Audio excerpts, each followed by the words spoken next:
एक पार्ट में डाल दिए, दूसरा पार्ट में ही फिजिक्स क्या हो जाएगा आपका, प्रीवियस ईयर खत्म हो जाएगा। 67वीं से लेकर के 38वीं तक का सवाल डाला गया है, ठीक है। चलिए, तो इसमें हमारा पहला जो सवाल होगा वो है कि निम्नलिखित में से कौन सी मूल राशि है। क्या हो जाएगा आंसर, विद्युत धारा हो जाएगा। क्या हो जाएगा, विद्युत धारा हो जाएगा, ठीक है। तो देखिए सबसे पहला नंबर आपको आंसर रटना नहीं है, क्योंकि अगर ऑप्शन को आप याद कर लेते हैं विद्युत धारा और या कोई भी चीज़ें, तो फिर आप समझ कैसे पाएगा। आपको समझना है कि व्युत्पन्न राशि किसको कहते हैं, मूल राशि किसको कहते हैं, पूरक राशि किसको कहते हैं।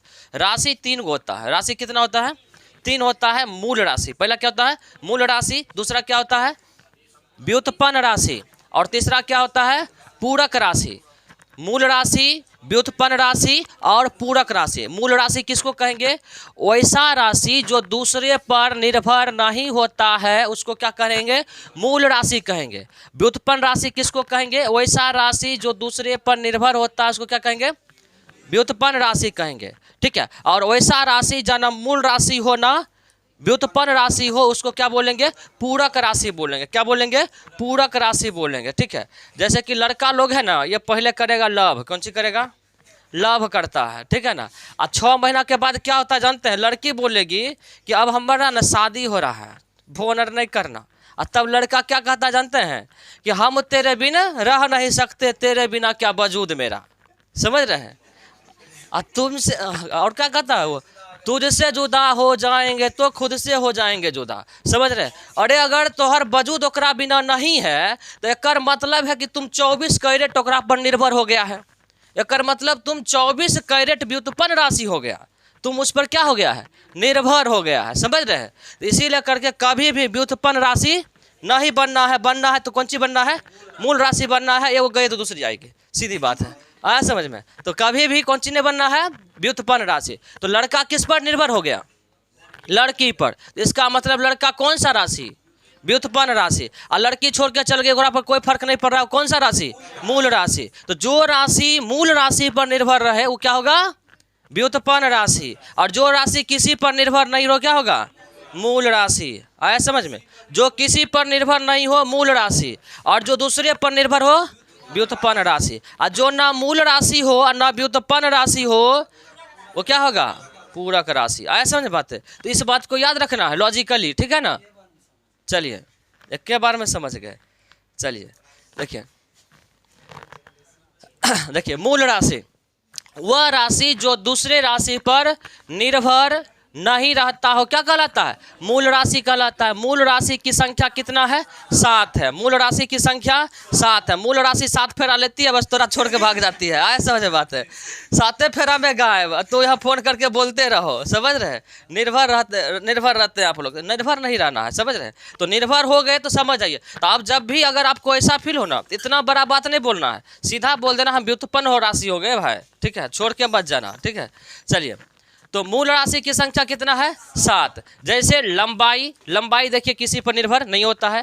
समय, ताप, द्रव्यमान, विद्युत धारा, ज्योति तीव्रता और पदार्थ की मात्रा। कैसे, जैसे देखिए जैसे कि बल अगर है, बल अगर आप निकालिएगा तो बल बराबर क्या होता है, F = ma, F = ma। तो m देखिए द्रव्यमान की जरूरत पड़ा और त्वरण की जरूरत पड़ा। और त्वरण जब भी निकलेगा तो किससे निकलेगा, v - u/t, यानी वेग से। और देखिए समय की जरूरत पड़ा ना, तो देखिए बल किस पर निर्भर हो रहा है, द्रव्यमान पर और त्वरण पर। इसका मतलब ये क्या हो जाएगा, व्युत्पन्न राशि। लेकिन देखिए द्रव्यमान, लंबाई, तापमान ये सबको किसी की जरूरत पड़ रहा है क्या, नहीं। तो ये कौन सा राशि हो जाएगा, मूल राशि। कौन सा राशि, मूल राशि हो जाएगा। आया समझ में बात है, इस बात को ध्यान में रखना है। उसके बाद देखिए क्या बोले सन्नी, और क्या बोले, विद्युत धारा के लिए आवेश टाइम चाहिए। तो वो तो आवेश का जो प्रवाह होता है वो विद्युत धारा कहलाता है, आवेश का प्रवाह। तो आवेश का जो प्रवाह होता है तो वो समय उस पर निर्भर कर रहा है कि इतना समय में, क्योंकि ड्यूरेशन इसमें फिक्स नहीं होता है ना। तो आवेश का प्रवाह है, इसीलिए करके ये इस पर निर्भर नहीं करता है। अब देखिए समतल कोण और घन कोण ये दोनों है पूरक राशि। हम क्या बोले, जहाँ ना मूल राशि हो और ना व्युत्पन्न राशि हो, वो क्या कहलाएगा? पूरक राशि। जैसे कोई लड़का ना हो ना लड़की हो ना, तो क्या कहलाता है वो? ट्रांसजेंडर। कौन सी कहलाता है? ट्रांसजेंडर। नहीं लड़का हो ना लड़की हो, ट्रांसजेंडर। तो याद रखना भौतिक में दो गो ट्रांसजेंडर जो कोई राशि नहीं है, समतल कोण और घन कोण, दोनों पूरक राशि। आया समझ में? चलिए क्लियर है ना? तो याद रखना है पूरक राशि वह राशि जो ना मूल राशि हो ना व्युत्पन्न राशि हो। एग्जाम्पल क्या रखना है? समतल कोण और घन कोण, ठीक है ना? और मूल राशि निर्भर किसी पे नहीं होता है, व्युत्पन्न राशि दूसरे पर निर्भर होता है, ठीक है? चलिए इतना पॉइंट याद रखना है, बाकी कुछ भी एग्जाम्पल दे देगा तो आप समझ के कर सकते हैं। चलिए दूसरा है आपका ध्वनि का तारत्व किस पर निर्भर करता है? ध्वनि का तारत्व किस पर निर्भर करेगा? आवृत्ति पर। किस पर? आवृत्ति पर। अगर आवृत्ति अधिक होगा तो बताइए उसका तारत्व क्या होगा? हाँ गड़बड़ बात है नहीं। देखिए याद रखिए ध्वनि की आवृत्ति अगर अधिक होगा तो इसका तारत्व भी क्या हो जाएगा? अधिक हो जाएगा, जिसके कारण आवाज जो निकलेगा पतला निकलेगा। कैसा निकलेगा? पतला निकलेगा। समझ रहे? और लड़का लोग गावेगा बोलिया बोले लू वैसे जैसे कोयलिया। अरे कोयलिया जो बोल रही है ना वो उसका दोष नहीं है, उसके गला में कुछ नहीं, गलतफहमी में तुम है। वो तारत्व का कहानी है। किसका है? तारत्व का कहानी है। आए समझ में? तो वो समझ आइए उसके बोली में कुछ नहीं है। समझ रहे हैं? मतलब बात करेगा ना, कहे तू नहीं बात करती है ना, तुम्हारा आवाज इतना मीठा बुझाता है, डायबिटीज हो जाएगा। अरे डायबिटीज जो हो रहा है ना वो तारत्व के कारण हो रहा है, ओकरा में कोई गुण नहीं है। गुण जो है ककरा में है? तारत्व में है। आए समझ में? हाँ तो आवृत्ति अगर अधिक होगी तो तारत्व क्या होगा?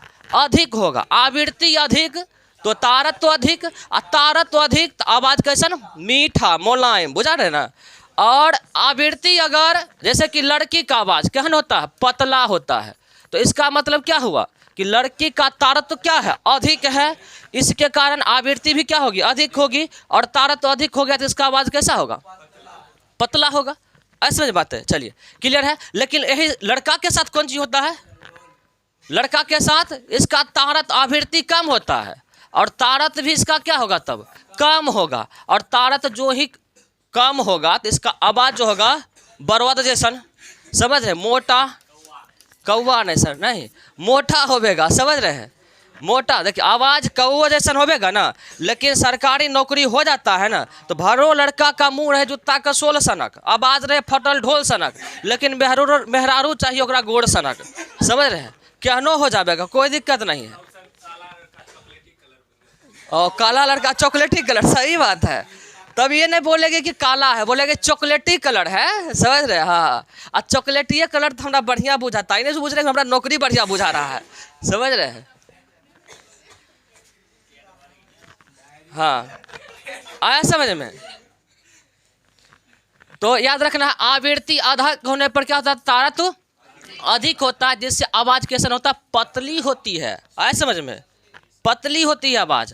और आवृत्ति कम होने पर तारत्व क्या होता है? कम होता है, जिससे ध्वनि क्या होती है? मोटी होती है। तो इसका मतलब लड़की का जो आवृत्ति होती है अधिक होती है तो तारत्व भी क्या होता है? अधिक होती है, तो आवाज क्या हो जाता है? पतला। और लड़का का आवृत्ति कम तो आवाज कैसा?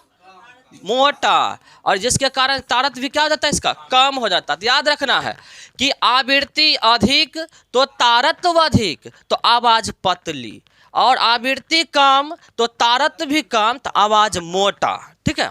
चलिए अगला देखिएगा कि ध्वनि की प्रबलता से कोई ध्वनि तेज या मंद सुनाई देती है। मतलब कोई भी आवाज आपको मंद मतलब धीरे और अधिक सुनाई देती है, तेज सुनाई देती है, तो वो किसका गुण है? वो है प्रबलता का। किसका? प्रबलता का गुण है, जिसके कारण ऐसा होता है। और ध्वनि प्रबलता का जो मात्रक होता है वो क्या होता है? फोन होता है। क्या होता है? फोन होता है। ध्वनि की जो चाल है ना, दाब पर कोई प्रभाव नहीं पड़ता है। ध्वनि की चाल पर दाब का कोई प्रभाव नहीं पड़ता। दाब बढ़े घटे कुछ भी हो, लेकिन इसका कोई भी प्रभाव पड़ने वाला नहीं है। आ रहा समझ बात है? चलिए देखिए जहां नहीं समझ में आएगा तुरंत पूछना है साहब। ध्वनि की चाल आर्द्रता यानी नमी युक्त वायु में अधिक होता है। आर्द्रता या नमी युक्त वायु में क्या होता है? अधिक होता है। और माध्यम का ताप बढ़ने पर ध्वनि का चाल क्या जाता है? बढ़ जाता है। और 1 डिग्री सी अगर तापमान बढ़ गया ना तो ध्वनि की जो चाल है वह 0.61 मीटर क्या हो जाता है? बढ़ जाता है। ऐसा समझ में। देखिए ध्वनि की चाल आर्द्रता यानी नमी युक्त वायु में क्या होता है? अधिक होता है। आप ठंडा के मौसम में देखते होंगे जब सुबह में कुहासा वगैरह लगा रहेगा भोरहिया में, तो आप अगर आवाज़ किसी को देते होंगे तो आवाज़ दूर तक जाता है। ऐसा क्यों होता है? क्योंकि उस हवा में ना पानी की मात्रा होती है, कुहासा रहता है, नमी होता है, जिसके कारण नमी होने के कारण आपको पता है कि उसकी स्पीड क्या हो जाती है? ध्वनि की चाल बढ़ जाती है, जिसके कारण आप देखिएगा कि ठंडा के मौसम में आप सुबह में जब बोलते हैं कुहासा जब रहता है तो आवाज़ बड़ा दूर तक जाता है। आ रहा समझ बात है क्या राहुल? क्या बात है? चलिए माध्यम का ताप भी बढ़ने पर, क्योंकि आपको पता है कि ध्वनि किस प्रकार का तरंग है? ध्वनि अनुदैर्घ्य तरंग है। ध्वनि कैसा है? अनुदैर्घ्य तरंग है। और आपको पता है कि अनुदैर्घ्य तरंग को चलने के लिए माध्यम की आवश्यकता होती है, लेकिन अनुप्रस्थ तरंग होगा तो सॉरी इसका चुंबकीय तरंग, तो इसको चलने के लिए माध्यम की आवश्यकता नहीं है। तो आप देखते हैं कि जो अनुदैर्घ्य तरंग ध्वनि हो गया तो इसको माध्यम चाहिए, कोई ना कोई माध्यम, चाहे ठोस का माध्यम हो, द्रव का माध्यम हो, गैस का माध्यम हो। निर्वात में ध्वनि चल नहीं सकती है, ऐसा भी बात है, इसको माध्यम चाहिए। तो जब माध्यम बदलता है ना, जब माध्यम बदलता है यानी माध्यम का ताप बढ़ने पर, माध्यम का ताप बढ़ने पर यह क्या हो जाता है? ध्वनि की चाल भी बढ़ जाती है। आ रहा समझ बात है। और अनुदैर्घ्य तरंग, अनुप्रस्थ तरंग ये शायद पढ़ाए हुए हैं, फर्स्ट ही वीडियो में पढ़ाए हुए हैं। और बदलता कितना है माध्यम बदलने से? तो अगर माध्यम का तापमान 1 डिग्री सी बढ़ जाएगा ना तो उस ध्वनि की जो चाल होती है 0.61 मीटर प्रति सेकेंड क्या हो जाएगी? बढ़ जाएगी। ऐसा समझ बात है। चलिए अब देखिए ध्वनि का चाल वायु में कितना होता है? 332 मीटर प्रति सेकेंड। याद रखिएगा कि ध्वनि का चाल सबसे अधिक ठोस में होता है, उसके बाद जल में होता है, उसके बाद वायु में होता है, सबसे कम वायु में होता है। ठीक है, इसलिए क्योंकि जिसका कण जितना सटा रहेगा तो उतना ज़्यादा माध्यम मिलेगा ध्वनि को आगे बढ़ने के लिए। इसीलिए करके ठोस में अधिक, उससे कम जल में और उससे भी कम वायु में। तो सबसे अधिक किस में? ठोस में। तो वायु में देखिए 332 मीटर प्रति सेकेंड होता है, जल में कितना होता है? 1483 मीटर प्रति सेकेंड होता है। और लोहा में कितना होता है? 5130 मीटर प्रति सेकेंड होता है साहब, इस बात को याद रखना है। चलिए ध्वनि की चाल एवं तरंग दैर्घ्य माध्यम बदलने से क्या हो जाता है? बदल जाता है। मतलब अगर आप माध्यम बदलिएगा ना तो ध्वनि का चाल भी बदल जाएगा। जैसे कि आप देखिए वायु में बदल गया, जल में बदल गया, लोहा में बदल गया, माध्यम बदला तो इसका चाल क्या हो गया? बदल गया। और जो ही चाल बदलेगा तो ही इसका तरंग दैर्घ्य भी क्या हो जाएगा? बदल जाएगा। लेकिन इसकी आवृत्ति कभी भी माध्यम बदलने से नहीं बदलेगा। याद रखना, जब माध्यम बदलेगा तो तरंग दैर्घ्य बदलेगा, उसका चाल बदलेगा, लेकिन आवृत्ति नहीं बदलेगा। ठीक है, आवृत्ति इसकी नहीं बदलेगी। चलिए ध्वनि की तीव्रता, ध्वनि की तीव्रता का जो एसआई मात्रक होता है क्या होता है? डेसीबल होता है। क्या होता है? डेसीबल होता है। और इसका बड़ा मात्रक होता है बेल होता है। इसका बड़ा मात्रक क्या होता है? बेल होता है। ठीक है, क्या होता है? बेल। बड़ा मात्रक बेल और नॉर्मली एसआई मात्रक डेसीबल। मनुष्य जो है ना, मनुष्य का जो श्रवण सीमा है, सुनने की जो सीमा है कितना है? 95 डेसीबल है। यानी 95 डेसीबल से अधिक का अगर ध्वनि होगा ना तो फिर लोग सुन नहीं पाएंगे, हम लोग सुन नहीं पाएंगे। 95 डेसीबल तक ही हम लोग क्या कर पाते हैं? सुन पाते हैं। तो कई बार सवाल आ सकता है कि मनुष्य की श्रवण क्षमता कितने डेसीबल तक होती है? तो क्या याद रखेंगे हम लोग? 95 तक। ठीक है ना।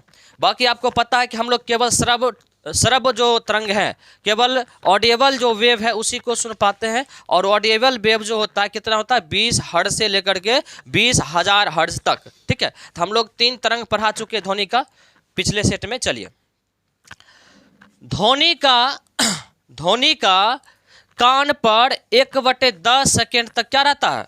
प्रभाव रहता है। ध्वनि का कान पर 1/10 सेकेंड तक प्रभाव रहता है। मतलब आप देखिएगा कि कभी कुछ बोलता है ना, अगला व्यक्ति चुप हो जाएगा, फिर भी थोड़ा देर तक ये अनुभव होता है कि बोल ही रहा है, उसका आवाज़ आपके कान में गूंजता रहता है। तो कितना तक रहता है? 1/10 सेकेंड तक रहता है। ठीक है साहब।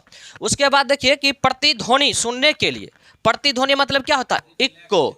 इक्को, जैसे कि बाजा उजा में देखते होंगे, एक बार बोलेगा हेलो हेलो तो 2-4 बार वो हेलो हेलो कर देता है कि नहीं, तो क्या होता है, इक्को होता है, समझ रहे हैं। तो वो जो इक्को है ना, इक्को के लिए क्या किया जाता है, माइक के अंदर परावर्तक सतह बनाया जाता है ताकि वो माइक क्या करे, रिफ्लेक्ट करे, समझ रहे। और ये परावर्तक सतह से न्यूनतम दूरी कितना होना चाहिए, 16.6 मीटर होना चाहिए, और कहीं कहीं आपको 17 मीटर भी अप्रोक्सीमेट लगभग इतना भी लिखा मिले तो आपका आंसर कर देना, ठीक है साहब। तो याद रखना है कि ध्वनि का कान पर जो प्रभाव रहता है 1/10 सेकेंड तक रहता है, और आपको इक्को सुनना है, प्रतिध्वनि अगर सुनना है तो आपको परावर्तक सतह से कितना दूर रहना पड़ेगा, 16.6 मीटर यानी लगभग 17 मीटर, ठीक है मंदिर। चलिए अगला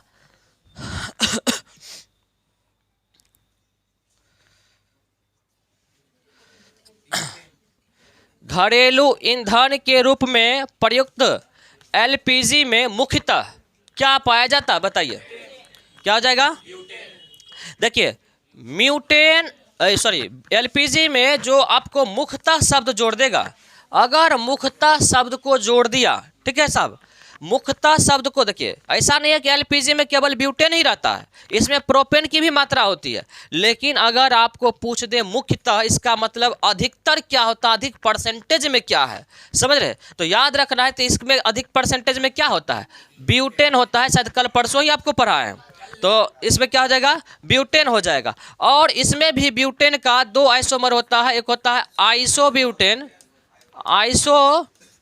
ब्यूटेन, और एक होता है आपका नॉर्मल ब्यूटेन, ठीक है साहब। ये जो है सो इसमें डाला जाता है एलपीजी में, और इसमें कम मात्रा में प्रोपेन भी होता है, कम मात्रा में प्रोपेन भी होता है, लेकिन आपको पता है कि शब्द यहाँ लगा दिया है मुख्यतः, देख रहे हैं, तो जो ही एक शब्द ही लगने से इसका आंसर क्या हो जाएगा, चेंज हो जाएगा। इस प्रकृति को समझना है, और यही जब हम टेस्ट में डालते हैं तो आप बोलते हैं कि सर एकदम घुमा देते हैं सवाल को। हम नहीं घुमाते, क्योंकि यहाँ घुमा रहा है तो मेरा मजबूरी है कि घुमाना पड़ता है।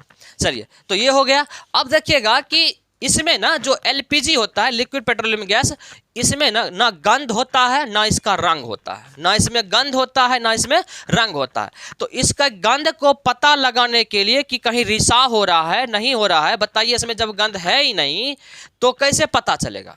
तो इसीलिए करके ना इसको पता लगाने के लिए इसमें क्या डालते हैं, मिथाइल मरकैप्टन डालते हैं। क्या डालते हैं, मिथाइल मरकैप्टन डालते हैं। अगर नहीं रहेगा, मान लीजिए मिथाइल मरकैप्टन, तो महिला लोग तो कभी कभी ऐसा होता है दूध चढ़ा के गैस खोल करके चल जाती है, हाँ सीरियल देखने चले जाएंगे। अब बताइए वो गैस कहीं से रिस भी हो रहा है तो गंध पता नहीं चलेगा, और कभी गई लाइटर बारने के लिए पता चलेगा पहले देहवे में लाइटर धर लिया, गैस क्योंकि भरा रहेगा ना पूरा कमरा, पता चला कि धर लिया। तो इस तरह से घटनाओं से बचने के लिए उसमें डाल दिया जाता है एक गंध वाला गैस, जिसको बोलते हैं मिथाइल मरकैप्टन। क्या बोलते हैं, मिथाइल मरकैप्टन, उसी का गंध से पता चलता है। तो जब भी गैस रिश्ता है ना, तो उसका जो विशेष गंध होता है वो मिथाइल मरकैप्टन के कारण होता है। आगे समझ में बात है। चलिए थोड़ा सा इसका डिस्क्रिप्शन देख लेते हैं हम लोग।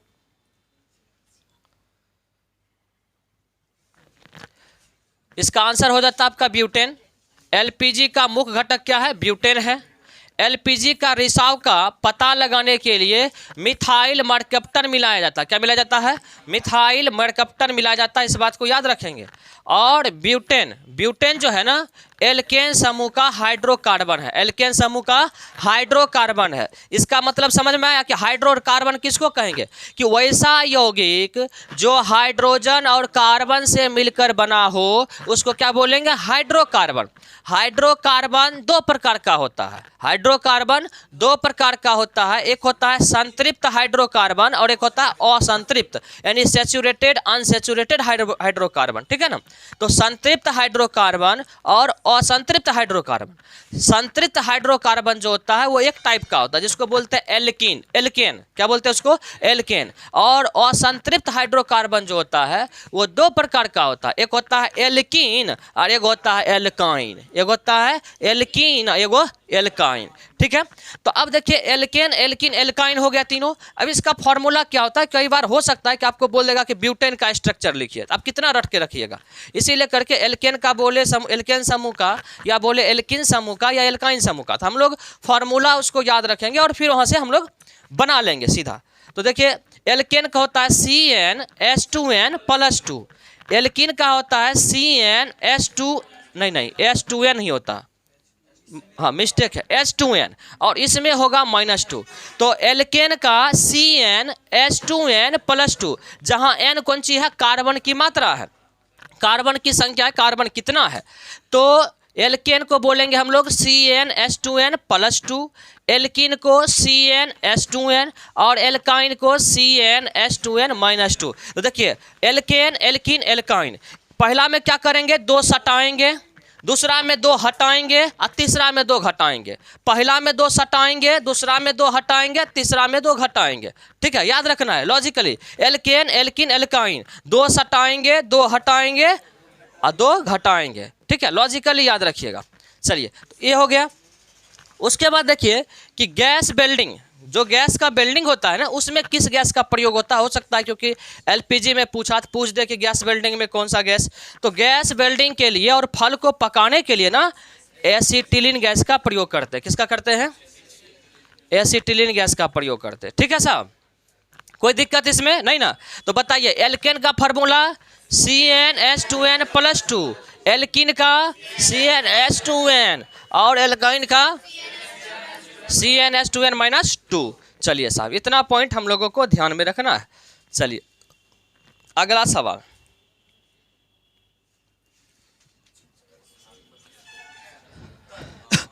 इसका आंसर क्या हो जाएगा, चुंबकीय सुई किस तरफ संकेत करती है, बताइए।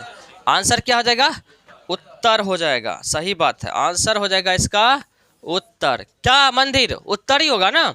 चलिए, क्योंकि जब भी स्वतंत्र रूप से कभी भी हम चुंबक को लटकाते हैं तो चुंबक जो होता है ना, हमेशा उत्तर और दक्षिण ध्रुव की ओर, क्या कहते हैं, उत्तर और दक्षिण की तरफ ये स्थिर होता है। जब भी हम चुंबक को स्वतंत्र रूप से लटकाएंगे तो ये स्थिर किधर होगा, उत्तर और दक्षिण की तरफ ये स्थिर होगा। ठीक है साहब। और चुंबक का गुण क्या होता है कि चुंबक जो होता है ना, ये समान ध्रुव के तरफ ये प्रतिकर्षण करता है, और असमान ध्रुव के तरफ क्या करता है, ये आकर्षण करता है। क्या करता है, आकर्षण करता है। जैसे कि आप देखिए, ये जो आकर्षण होता है ना, ये वाला आकर्षण, ये वाला जो आकर्षण होता है किस में होता है जानते हैं, 2 लिंग में होता है। एक होता है स्त्रीलिंग में, स्त्रीलिंग में, और एक होता है पुल्लिंग में। आया समझ में बात, स्त्रीलिंग में, पुल्लिंग में। तो जब भी ये देखिएगा ना, ये वाला आकर्षण जब भी होता है तो लड़की और लड़का में, तो याद रखिए। देखिए दोनों ध्रुव क्या हो गया, अलग हुआ ना, नहीं हुआ, ये हुआ उत्तरी ध्रुव, तो हुआ दक्षिणी ध्रुव।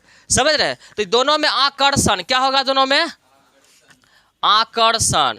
समझ रहे, कभी लड़का को देखते हैं, लड़का के लिए कहता तोरा चलते मर जाएंगे, ऐसा आकर्षण देखे कभी, नहीं देखते होंगे। समझ रहे, तो ये आकर्षण जो होता है इसमें, ठीक है ना। और सेम रहेगा ना, जैसे कि लड़की अब प्लस लड़की और लड़की एक ही लिंग हो गया, यानी एक ही हो गया ध्रुव। तो याद रखिएगा दोनों में होता है झोट्टम झोट्टी होता है, मतलब प्रतिकर्षण। क्या होता है, प्रतिकर्षण। क्या होता है, प्रतिकर्षण। तो लिंग अगर एक, देख रहे हैं ना, लिंग अगर एक तो आकर्षण, प्रतिकर्षण। लिंग अगर एक, देख रहे हैं, लिंग लड़की लड़की झोट्टम झोट्टी, और लड़की लड़का आकर्षण, देख रहे हैं ना। तो याद रखना है कि जब ध्रुव सेम रहे, यानी उत्तरी ध्रुव और दक्षिणी ध्रुव, तब ये क्या होगा, आकर्षण, चिपकेगा ये आकर्षण। समझ रहे हैं। और जब रहेगा यही उत्तरी या फिर रहे दक्षिणी, तब क्या हो जाएगा, तो सेम प्रतिकर्षण, अलग अलग आकर्षण। क्लियर है ना, कोई दिक्कत नहीं ना। चलिए, कहियो नहीं भूलेगा। चलिए थोड़ा सा हम लोग देख लेते हैं कि चुंबकीय सुई का प्रयोग दिशा सूचक कंपास में किया जाता है। ये दिशा बताने के लिए कि क्योंकि 2 दिशा जब पता चल जाएगा ना, उत्तर और दक्षिण, तो पूरब खुद पता चल जाएगा कि सूरज इधर से उगा, क्या हो गया, पूरब हो गया। और बाकी जो बच गया वो दक्षिण, उत्तर दक्षिण ये बता दिया, सूरज बता दिया पूरब है, और जो बच गया वो पश्चिम है। आए समझ बात है। चलिए, तो चुंबकीय सुई हमेशा उत्तर से दक्षिण दिशा में क्या होता है, स्थिर होता है। और जब आप चुंबक को ना स्वतंत्र रूप से लटकाइएगा तब वो चुंबक जो होता है उत्तर दक्षिण दिशा में क्या होता है, स्थिर होता है। ये बातें क्लियर है, ये बातें बता चुके हैं। और चुंबक के समान ध्रुव में यानी उत्तरी उत्तरी रहे या दक्षिणी दक्षिणी रहे तब क्या होगा, प्रतिकर्षण। कभी कभी आप चुंबक को ऐसे सटाते होंगे ना तो सटेगा ना, ठेल देगा जोर से, समझ नहीं सटेंगे, समझ रहे, जबरदस्ती आप सटेगा फिर भी नहीं सटेगा। मतलब क्या, तो बूझ जाइए कि आप एक के ध्रुव को क्या कर रहे हैं, मिला रहे हैं। आपका बियाह अगर लड़के से करवा दे करिएगा, भागिएगा कि नहीं, तो वही बात है, आपको उत्तरी ध्रुव मिला रहे हैं तो क्या होगा, वो भागेगा कि नहीं भागेगा, इसीलिए करके प्रतिकर्षण। और वही आपका बियाह अगर लड़की से करवा दे विपरीत ध्रुव से तो क्या होगा, तुरंत कर लीजिएगा, समझ, कमाए या नहीं कमाए कोई दिक्कत नहीं है। तो याद रख रहा है कि विपरीत ध्रुव में क्या होगा, आकर्षण होगा। आगे समझ में। चलिए साहब अब आगे बढ़ते हैं।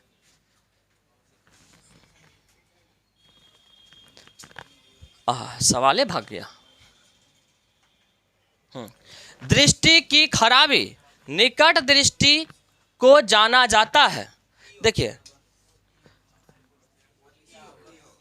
क्या होगा आंसर, देखिए इस सवाल कुछ है ही नहीं, सवाल यही किया है कि इंग्लिश हिंदी में अंतर स्पष्ट करने के लिए बोला कि निकट दृष्टि दोष को इंग्लिश में क्या बोलते हैं, सीधा सवाल यही है। और दूर दृष्टि दोष को हम क्या बोलते हैं, ठीक है। तो कई बार क्या होता है कि हम लोगों का ना कन्फ्यूजन बहुत होता है कि निकट दृष्टि दोष को क्या बोलेंगे, दूर दृष्टि दोष को क्या बोलेंगे। बहुत बच्चा जो तेज होता है तो याद कर लेता है, लेकिन बहुत बच्चा न याद कर भी लेने की ज़बरदस्ती तो 6 महीना के बाद वो भूल जाता है, 6 महीना के बाद भूल जाता है। देखिए एक कहानी आपको बताते हैं।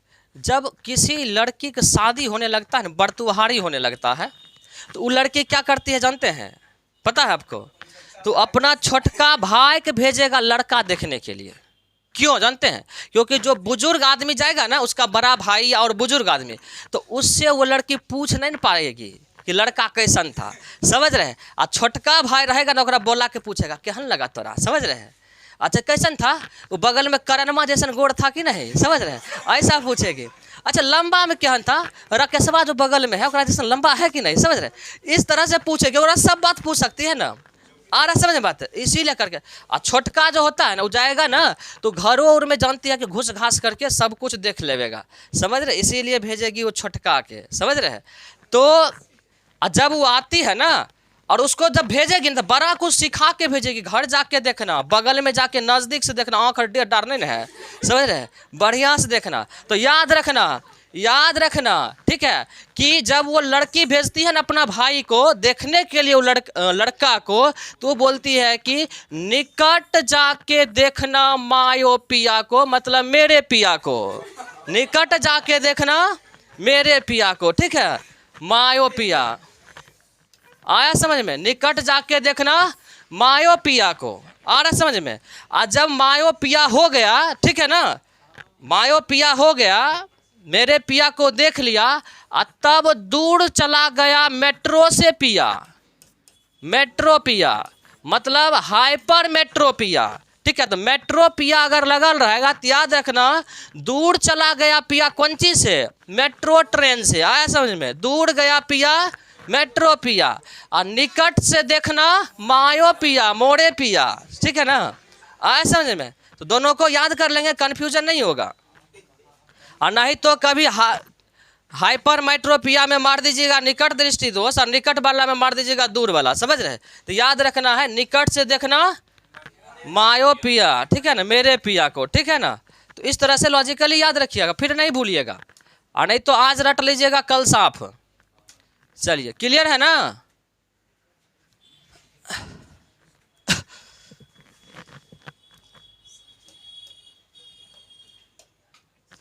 देखिए निकट दृष्टि दोष क्या है, निकट दृष्टि दोष आपको पता है कि निकट दृष्टि दोष को क्या बोलते हैं, मायोपिया। अब तो नहीं भूलिएगा, निकट दृष्टि दोष मायोपिया, ठीक है ना।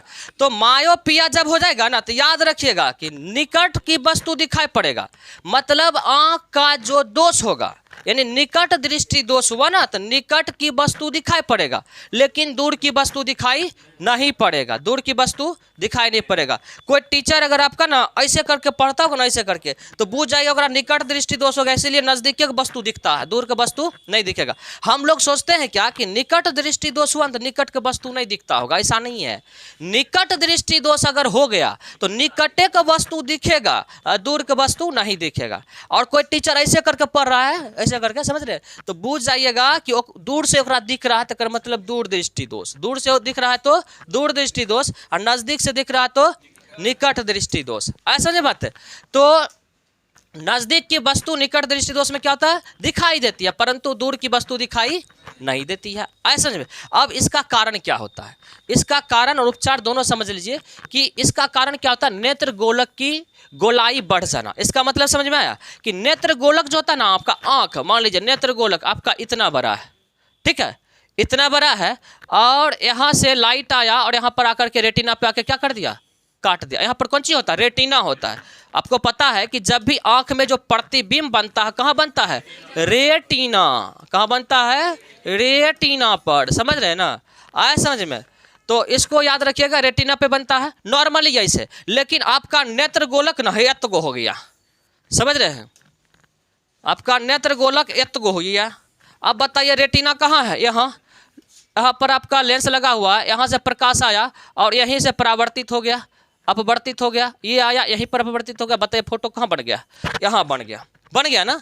तो इसका मतलब क्या हो गया कि नेत्र गोलक बड़ा हो गया तो फोकस दूरी क्या हो गया, कम, फोकस दूरी कम हो गया। देख रहे हैं, रेटिना से पहले बन गया। अब फोकस दूरी जब कम हो गया तो प्रतिबिंब रेटिना से क्या बन जाएगा, पहले बन जाएगा या आगे बन जाएगा, क्या बोलेंगे, पहले या आगे।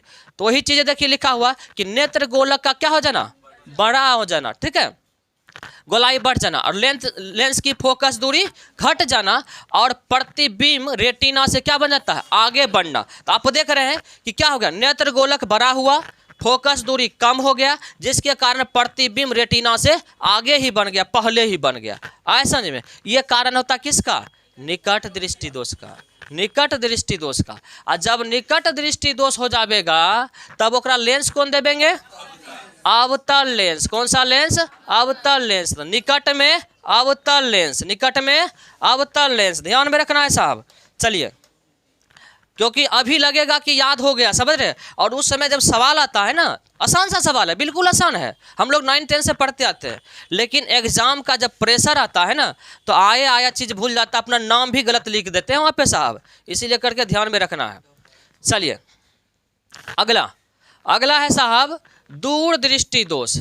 दूर दृष्टि दोष, इसको क्या बोलते हैं, हाइपरमेट्रोपिया। क्या बोलते हैं इसको, हाइपरमेट्रोपिया, ठीक है। तो दूर गया कौन चीज से पिया, मेट्रो से पिया, ठीक है, और नजदीक से देखना मायोपिया, ठीक है ना। चलिए, दूर की वस्तु दिखाई देती है परंतु नजदीक की वस्तु इसमें दिखाई नहीं देती है। अब इसका कारण क्या होता है, इसमें क्या हुआ था, नेत्र गोलक बड़ा हो गया और एकरा में नेत्र गोलक छोटा हो जाएगा। एकरा में नेत्र गोलक, मान लीजिए आपका नेत्र गोलक इतना बड़ा था, हो गया इतना बड़ा, एकदम छोटा हो गया। अब प्रतिबिंब क्या होगा कि यहाँ से प्रकाश आया और यहाँ आकर के पीछे आ गया, यहाँ से प्रकाश आया, प्रतिबिंब देखिए यहाँ आकर के क्या हो गया, प्रकाश पीछे आ गया, प्रतिबिंब जो है रेटिना के पीछे बन गया। तो इसका मतलब क्या हो गया, फोकस दूरी आपका क्या हो गया, अब फोकस दूरी बढ़ गया, फोकस दूरी बढ़ गया। देख रहे हैं, बढ़ना था यहाँ लेकिन बढ़ के आ गया यहाँ, तो इसका मतलब फोकस दूरी क्या हो गया, बढ़ गया। अब फोकस दूरी बढ़ जाएगा तो प्रतिबिंब कहाँ जाके बन जाएगा, रेटिना के पीछे बन जाएगा, समझ रहे। तो इसमें यह होता है कि नेत्र गोलक छोटा हो जाएगा, फोकस दूरी जिससे क्या हो जाएगा, बढ़ जाएगा, और जिसके कारण जो प्रतिबिंब होगा ना वो रेटिना पे नहीं बन के रेटिना के पीछे, यानी रेटिना के पीछे जाकर के बन जाएगा, रेटिना के बाद जाकर बन जाएगा। आए समझ में। और इसके लिए इसका जो उपचार करेंगे ना उसके लिए देंगे उत्तल लेंस। कौन सा लेंस देंगे, उत्तल लेंस। आया समझ में। तो याद रखना है, निकट दृष्टि दोष में अवतल लेंस और दूर दृष्टि में उत्तल लेंस। क्लियर है ना। चलिए, जरा दृष्टि दोष, जरा दृष्टि दोष को बोलते हैं प्रेस बायोपिया। क्या बोलते हैं, प्रेस बायोपिया। क्या बोलते हैं इसको, प्रेस बायोपिया। तो दो गो पिया अगर आपको याद हो गया तो तीसरा पिया याद करने की जरूरत नहीं है, ऑटोमेटिक मार दीजिएगा। चलिए, ये जो होता है ना हमेशा वृद्धावस्था में होता है, जब बुढ़ारी आ जाता है ना तब ये हो जाता है। और इसमें क्या होता है, ना दूर की वस्तु दिखाई पड़ती है ना तो नज़दीक की वस्तु दिखाई पड़ती है। ना दूर की वस्तु दिखाई देगी और ना ही नज़दीक की वस्तु दिखाई देगी, तो उसको क्या बोलेंगे, जरा दृष्टि दोष। क्या बोलेंगे उसको, जरा दृष्टि दोष। और इसके लिए जो लेंस देते हैं ना हम लोग, द्विफोक्सी लेंस। कैसा, द्विफोक्सी, या इसी को बोलते हैं उभयतल लेंस और इसी को बोलते हैं बाइफोकल लेंस। ये लेंस कैसा होता है जानते हैं, एक ही शीशा में ना दो गो लेंस लगा देगा। यहाँ पर लगा देगा उत्तल लेंस, यहाँ पर लगा देगा अवतल लेंस, कहीं भी। तो अब मान लीजिए जैसे कि उसको दूर दृष्टि दोष हो गया, तो ऐसे करके देखेगा, देखते बूढ़ा के ना कभी ताकेगा ऐसे करके, समझ रहे हैं। इसका मतलब क्या, ऊपर का वाला लेंस ही टेप रहा है, समझ रहे हैं। और जब देखेगा ऐसे करके, तब बुझेगा नीचे वाला लेंस ही देख रहा है। तो नज़र को ना गड़ाते रहता है कि इस लेंस से देखना है या इस लेंस से, समझ रहे हैं। तो इस तरह से इसमें उभयतल लेंस होता है। क्लियर हो गया ना। चलिए अगला देखिए, अगला है दृष्टि वैषम्य। क्या है, दृष्टि वैषम्य। इसको बोलते हैं अबिंदुकता। इसको क्या बोलते हैं, अबिंदुकता। ये भी अधिकतर जो होता है ना बुढ़ारिये में होता है। और इसका लक्षण क्या होता है जानते हैं, कि एकरा में ना खड़ा परा में दिखा ये ना पड़ेगा, समझ रहे हैं। एकरा खड़ा परा में ना कोई अंतरे ना बुझावेगा। मतलब ऊर्ध्वाधर क्या होता है, लंबवत क्या होता है, एकरा बुझेबे नहीं करेगा। मतलब अगर पोल गाड़ल है ना तो ओकरा लगेगा कि पोल सुतल है, समझ रहे हैं। और जाएगा कैसे, सोचेगा सुतल है या बगल से जाएगा टकरा जाएगा उसे में, समझ रहे हैं। तब क्या बुढ़वा के लखोन देता है, समझ रहे हैं। और उसको जब कोई पोल या बांस वगैरह रहेगा ना सोया हुआ, तो उसको लगेगा कि बाप रे भाई खड़ा है, उस साइड होकर जाएगा, समझ रहे, हट के चलो, समझ रहे। इस तरह से ये जो बीमारी होगा, कौन सा बीमारी है, अबिंदुकता। ऐसा नहीं बात है। तो अबिंदुकता में खड़ा और परा में अंतर बुझाता नहीं है, मतलब क्षैतिज और लंबवत में कोई अंतर नहीं बुझाता है। क्लियर है ना। चलिए इसके इलाज के लिए ना, क्योंकि इसको खरा में दिखाने पड़ता है ना, खरा परा में तकरा देंगे बेलनाकार लेंस। कौन देंगे, बेलनाकार, समझ रहे, बेलना वाला लेंस दे देंगे एकरा, समझ रहे। तो उसी बेलना को सुता के खड़ा करके अंतर स्पष्ट करते रहो, समझ रहे। चलिए अब देखिए, आँख का रंग आइरिस पर निर्भर करता है। आँख का रंग किस पर, कई बार आपको पूछा जाता है कि नेत्र का जो रंग होता है किस पर, दे देगा आपको रेटिना पे, दे देगा आपको आइरिस पर, पुपिल पर, इस तरह से दे देगा आंसर। तो याद रखना सर, एक लड़का गीत गैले जा रहा था कि आँख में लगा के लेंस नीला नीला तबाह कैलू जिला। रे बकुलवा कहीं कहाँ, वो जो तुझ कह रहा है ना गलत फहमी में है। तबाह वो ना लेंस नहीं कर रहा है, वो जिला का तबाह तो आइरिस कर रहा है, समझ रहे। तो गलत फहमी में आ गया, आया समझ में, याद रखना है, ठीक है ना। तो क्या बोले, वो स्पष्ट नहीं बोल रहा था कि चश्मा का बोल रहा है, हाँ। तो आइरिस याद रखना है। क्या हुआ, क्या बोले, हो गया ना क्लियर। चलिए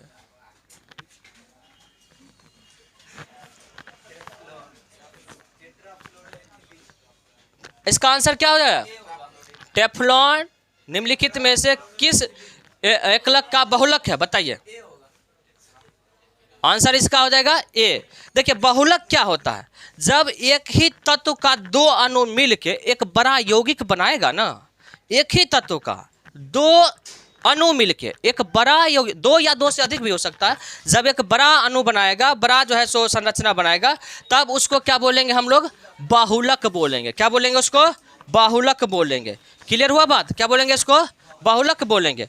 और ये जो होता है टेफ्लॉन, ये किसका बाहुलक होता है, टेट्राफ्लोरोएथिलीन। टेफ्लॉन जो होता है किससे बनाता है, टेट्राफ्लोरोएथिलीन का बहुलक होता है। चलिए थोड़ा सा बहुलक से जुड़ा हुआ चीज़ें हम लोग देख लेते हैं, हो सकता है इस बार ये पूछा तो दूसरा बार कुछ और पूछ दे। चलिए थोड़ा सा हम लोग देख लेते हैं। टेफ्लॉन टेट्राफ्लोरोएथिलीन का उच्चतर बहुलक होता है। क्या होता है ये, उच्चतर बहुलक होता है। और टेफ्लॉन जो होता है ना उष्मारोधी होता है। देखिए टेफ्लॉन का बर्तन उर्तन सुने होंगे कि वो, हाँ फैंसी कढ़ाई जो होता है जो सटता उठता क्या कहते हैं, उसमें खाना वगैरह जब बनाते चिपकता नहीं है, वही है टेफ्लॉन। तो वो जो होता है टेफ्लॉन किसका बना होता है, टेट्राफ्लोरोएथिलीन का बना होता है और ये उष्मारोधी होता है। उसके बाद देखिए बेकेलाइट का भी हो सकता है कि पूछ दे, तो बेकेलाइट फिनॉल और फॉर्मल्डिहाइड का क्या होता है, बहुलक होता है। तो याद रखना बेकेलाइट फिनॉल और फॉर्मल्डिहाइड का बहुलक होता है। स्टार्च और सेलुलोज प्राकृतिक क्या होता है, बहुलक होता है। स्टार्च और सेलुलोज प्राकृतिक बहुलक होता है। देखिए बेकेलाइट वगैरह क्या है ये हम लोग सिलेबस जब पढ़ेंगे तो उसमें बताएंगे, ठीक है ना। चलिए, पॉलीथीन उच्च ताप एवं दाब पर बने एथिलीन का क्या होता है, बहुलक होता है। पॉलीथीन, देखिए पॉलीथीन भी क्या है, बहुलक है। पॉलीथीन भी बहुलक है। यह उच्च ताप एवं दाब पर बने क्या होता है, एथिलीन का बना होता है। किसका बना होता है, एथिलीन को जब उच्च ताप और दाब पर गर्म किया जाता है तब क्या बनता है, पॉलीथीन बनता है। तो याद रखिएगा कि पॉलीथीन किसका बहुलक है, एथिलीन का। चलिए, क्या बोले, हाँ पन्नी जिसको बोलते हैं, सही बात है। पॉलीविनाइल क्लोराइड, पॉलीविनाइल क्लोराइड जो होता है ये विनाइल क्लोराइड का बहुलक होता है। किसका होता है, विनाइल क्लोराइड। इसमें कुछ नहीं, बस पॉली आगे में लगा दीजिए, बस वो उसी का ये बहुलक हो गया। और इसका जो प्रयोग होता है ना, पतली चादरें, बरसाती सीटें और कवर बनाने में किया जाता है। तो इसका जब भी होता है तो पतली चादर बनाने में, जो प्लास्टिक टाइप का आता है वो चादर, और बरसाती सीट और कवर बनाने में इसका किया जाता है। जो बरसाती गाड़ी उड़ी जो हफ्ते हैं ना, वो जो बना होता है ना, इसी से बना होता है। चलिए, प्रोटीन जो है ये एमिनो अम्ल का बहुलक है। प्रोटीन किसका बहुलक है, एमिनो अम्ल का, क्योंकि एमिनो अम्ल का ही जो है ना अणु मिल करके एक बड़ा यौगिक बना लेता है, जैसे क्या बोलते हैं, प्रोटीन बोलते हैं। चलिए, प्राकृतिक रबर जो है ना ये आइसोप्रीन का बहुलक है। प्राकृतिक रबर जो नेचुरल रबर है, जो हमें जिसकी खेती होती है ना, वो क्या होता है, आइसोप्रीन का बहुलक होता है। इसे थर्मोप्लास्टिक भी कहा जाता है। इसे क्या कहते हैं, थर्मोप्लास्टिक भी कहा जाता है। क्लियर है बात है। चलिए अगला देखिएगा, रबर के वल्कनीकरण में, रबर के वल्कनीकरण में क्या प्रयोग होता है, सल्फर होता है। क्या होता है, सल्फर होता है। क्योंकि रबर जो होता है ना ये प्राकृतिक रूप से थोड़ा इतना मुलायम नहीं होता जितना कि आप मुलायम देखते हैं, तो इसमें डाल देते हैं सल्फर। जब इसमें सल्फर डाल देते हैं तो ये हो जाता है मुलायम। जब मुलायम हो जाता है तब इससे हम लोग बनाते हैं दस्ताना वगैरह होता है ना, ग्लव्स वगैरह हाथ में पहनने वाला, तो वो सारे हम लोग बनाते हैं। ठीक है, दस्ताना वगैरह से बनाया जाता है। नॉर्मल जो रबर यूज करते हैं ना वो भी सल्फर का बना होता है, तब आप उसको देखते हैं इतना मुलायम होता है। ठीक है, लेकिन कभी कभी रबर का प्रयोग हमको हार्ड करना पड़ता है। मतलब रबर जो होता है ना उसको हार्ड करना पड़ता है, क्योंकि कुछ प्रयोग ऐसा है जिसमें हार्ड की जरूरत होती है। जैसे कि आप ट्यूब बनाते हैं, टायर गाड़ी का बनाते हैं, तो उसमें कठोर करना पड़ता है। तो रबर को कठोर बनाने के लिए उसमें कार्बन मिलाते हैं। याद रखिएगा कि रबर को मुलायम बनाना है तो सल्फर मिलावेंगे, उसको वल्कनीकरण बोलते हैं। क्या बोलते हैं, वल्कनीकरण बोलते हैं। ठीक है, और रबर को हार्ड बनाना है, कठोर बनाना है, तब उसमें कार्बन डालते हैं। ठीक है साहब, प्राकृतिक रबर को कठोर बनाने के लिए क्या डालते हैं, कार्बन का प्रयोग किया जाता है। जैसे कि ट्यूब, टायर, ये सब बनाने में किसका प्रयोग होता है, ये कार्बन का डाल करके। ठीक है साहब, इस बात को याद रखना, इतना पॉइंट्स। चलिए साहब अगला,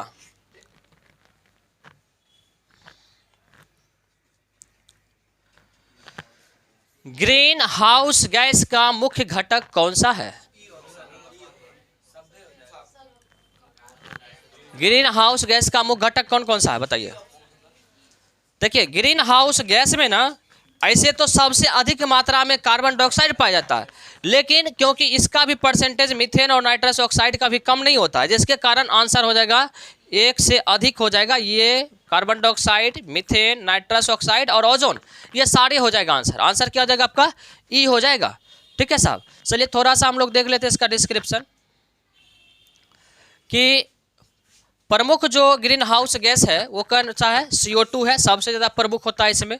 इसके बाद जलवाष्प H2O, नाइट्रस ऑक्साइड जिसको N2O बोलते हैं, मीथेन CH4 होता है, और ओजोन O3 होता है। ठीक है, ये सारे हैं। लेकिन महत्वपूर्ण रूप से ग्रीन हाउस गैस अगर सारे नहीं दे तो स्पेशली पूछ दे मुख्य घटक कौन होता है, तो क्या बोलेंगे हम लोग, CO2 होता है साहब।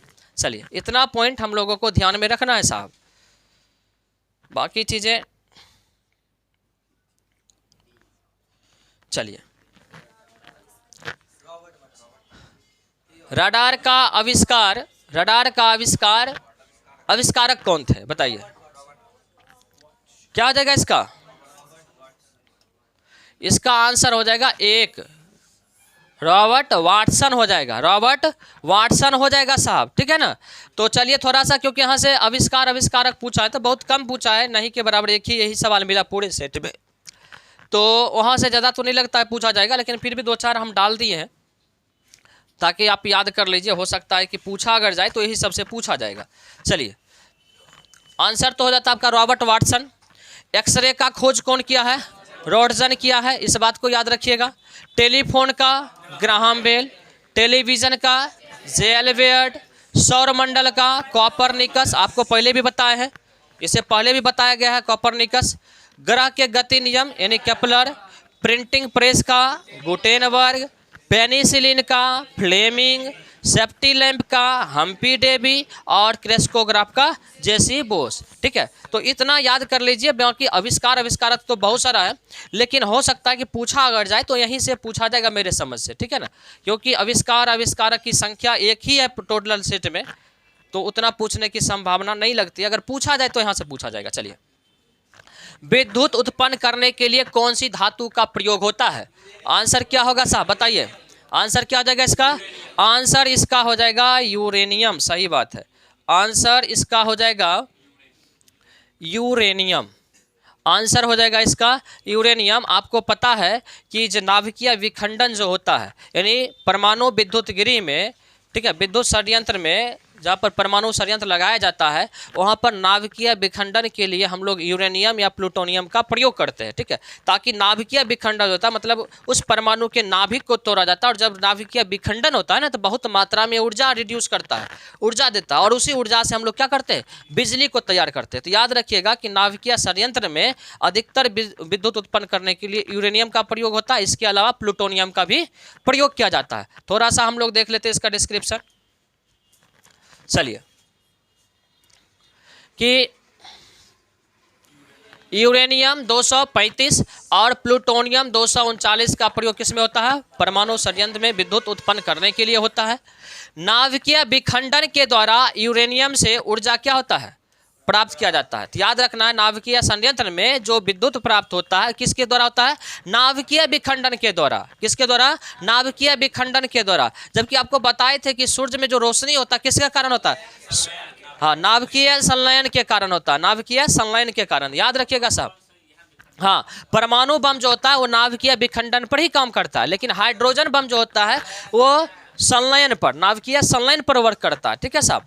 चलिए, नाभिकीय रिएक्टर में मंदक यानी डीमोड्यूलेटर के रूप में भारी जल का फॉर्मूला क्या होता है? D2O। ठीक है, D2O भारी जल या ग्रेफाइट, किसका? ग्रेफाइट का प्रयोग किया जाता है। किसका प्रयोग किया जाता है? ग्रेफाइट का। इस बात को याद रखिए, ग्रेफाइट। ठीक है ना? नहीं, इसमें भी। चलिए, रिएक्टर में नियंत्रक क्षार के रूप में कैडमियम या बोरोन क्षार का प्रयोग किया जाता है। नियंत्रक मतलब समझते हैं? जब भी नाभिकीय विखंडन होगा तो नाभिकीय विखंडन दो प्रकार का होता है। एक नियंत्रित नाभिकीय विखंडन होता है, एक होता है अनियंत्रित। मतलब जिसको अगर एक बार हम विस्फोट किए और विस्फोट करने के बाद जब मन होगा तब उसको कंट्रोल कर सकते हैं, तो वो हुआ नियंत्रित। और एक ऐसा विस्फोट जिसको विस्फोट कर दिए लेकिन उसको हम कंट्रोल नहीं कर पाए, तो क्या होता है? वो अनियंत्रित। जैसे कि आप परमाणु बम फोड़िएगा ना, तो वो अनियंत्रित होता है। क्या होता है? वो अनियंत्रित, क्योंकि आप चाहते हैं कि वो अनियंत्रित होकर के लोगों को अधिक से अधिक मार दे। समझ, आपका मोटो यही होता है, तो इसीलिए करके वो होता है अनियंत्रित। लेकिन परमाणु विद्युत गिरी में जो नाभिकीय विखंडन होता है वो कैसा होता है? नियंत्रित। तो उसको नियंत्रित करने के लिए ना जिसका प्रयोग करते हैं वो होता है कौन सा? कैडमियम और बोरोन का क्षार। क्या होता है? कैडमियम और बोरोन का क्षार। आगे समझ में बात है? चलिए, परमाणु बम नाभिकीय विखंडन तथा हाइड्रोजन बम नाभिकीय संलयन पर क्या है? आधारित है। यही बातें बोले थे ना अभी। चलिए, तो परमाणु बम को याद रखिएगा, विखंडन, और हाइड्रोजन बम संलयन। चलिए, परमाणु बम का खोज जो है ना, ये ओपेनहियर किया था। कौन किया था? ओपेनहियर। और हाइड्रोजन बम का जो खोज किया था, कौन किया था? Edward Teller. कौन किया था? Edward Teller. इतना पॉइंट हम लोगों को ध्यान में रखना, बाकी चीज़ें हम लोग सिलेबस में पढ़ेंगे ही। ठीक है, क्या क्या चीज़ें रहता है इसमें। चलिए, अगला साहब, अगला बोलना है, प्रकाश में 7 रंग होते हैं, रंगों को अलग अलग करने का क्या तरीका है? आंसर क्या हो जाएगा? क्या होगा? आपको पता होगा, 9वां 10वां में पढ़े होंगे कि जब प्रिज्म से श्वेत प्रकाश को गुजारा जाता है तो श्वेत प्रकाश अपने 7 रंगों में बट जाती है। इस रंग को 7 रंग में जो रंग बंटता है तो उसकी जो पट्टी प्राप्त होती है उसे वर्णपट बोलते हैं, या इसको क्या बोलते हैं, स्पेक्ट्रम बोलते हैं। वर्णपट बोलते हैं या फिर इसको स्पेक्ट्रम बोलते हैं। और ये जो घटना है 7 रंग में जो अलग अलग रंग में विभक्त होता है, ये घटना जो कहलाता है वर्ण विक्षेपण कहलाता है। क्या कहलाता है? वर्ण विक्षेपण कहलाता है। वर्ण विक्षेपण मतलब क्या? देखिए अर्थ ही समझिए कि रंग क्या हो गया, वर्ण, वर्ण मतलब क्या, रंग, अब विक्षेपण मतलब क्या, अलग अलग होना। तो रंग अलग अलग हो गया, इसलिए इसका नाम क्या पड़ा, वर्ण विक्षेपण। चलिए अब देखिएगा साहब, इसका आंसर जो होता आपके ख्याल से हो जाता, कौन सा हो जाता, ए हो जाता। ए आपका आंसर हो जाता है कि एक प्रिज्म से रंगों को अलग अलग किया जा सकता है। ठीक है, आपको पता ही है कि श्वेत प्रकाश यानी सूर्य का जो प्रकाश होता है ना, ये 7 रंगों का संगम होता है, यानी 7 रंगों से मिलके बना होता है। जब इसको हम लोग प्रिज्म से गुजारते हैं तो ये 7 रंग में बट जाता है। चलिए थोड़ा सा हम लोग देख लेते हैं, आंसर आपका ये हो जाता कि एक प्रिज्म से रंगों को अलग अलग किया जा सकता है। प्रिज्म श्वेत प्रकाश को 7 रंगों में क्या कर देता है, विभाजित करता है। प्रिज्म से प्राप्त 7 रंग की जो पट्टी होती है क्या कहलाता है, वर्णपट, या क्या कहलाता है, स्पेक्ट्रम कहलाता है। ठीक है साहब, और तथा यह घटना जो कहलाता है क्या कहलाता है, वर्ण विक्षेपण कहलाता है। ठीक है, अब देखिए यहाँ से सवाल पूछने का चांसेस थोड़ा अधिक होता है। तरंग दैर्घ्य समझ रहे हैं ना, इसके बारे में, तरंग दैर्घ्य, विक्षेपण, इस सब के बारे में यहाँ से सवाल पूछ सकता है। तो याद रखिएगा कि लाल रंग का तरंग दैर्घ्य, लाल रंग का तरंग दैर्घ्य अधिक होता है, जिसके कारण इसका विचलन यानी विक्षेपण क्या होता है, कम होता है। ठीक है, लाल रंग, हाँ लाल रंग का तरंग दैर्घ्य क्या होता है, अधिक होता है, जिसके कारण इसका विचलन या विक्षेपण क्या होगा, कम होगा, विक्षेपण कम होगा।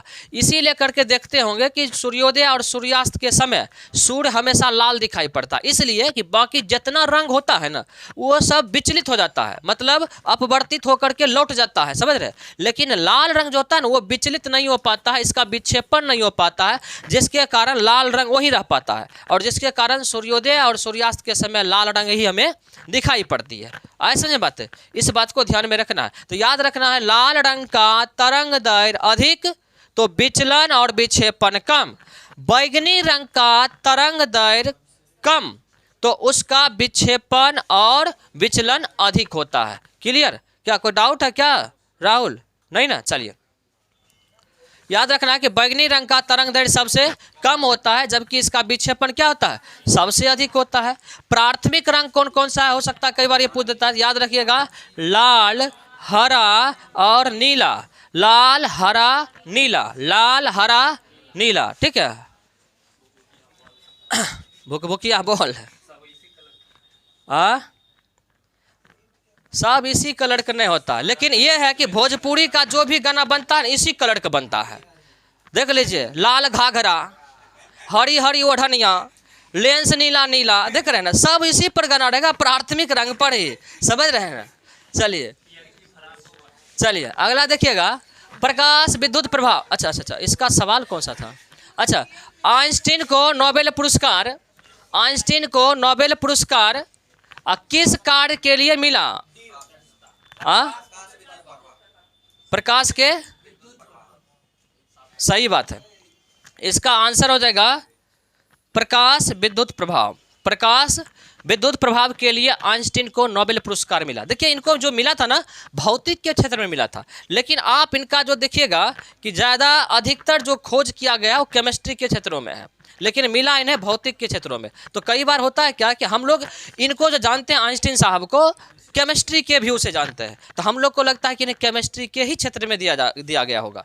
तो कई बार होता है क्या है कि आप यही मान बैठते हैं, और कई बार एकदम साधारण से सवाल पूछेगा कि आइंस्टीन को किन क्षेत्रों में नोबेल प्राइज़ दिया गया था, तो हम लोग मान लेते हैं कि रसायन विज्ञान से थे तो इन्हीं से दिया गया, लेकिन याद रखिएगा ये भौतिक के क्षेत्रों में भी कमाल किए थे। इसीलिए करके प्रकाश विद्युत प्रभाव के लिए इन्हें नोबेल प्राइज़ 1921 ईस्वी में दिया गया था, 1921 में।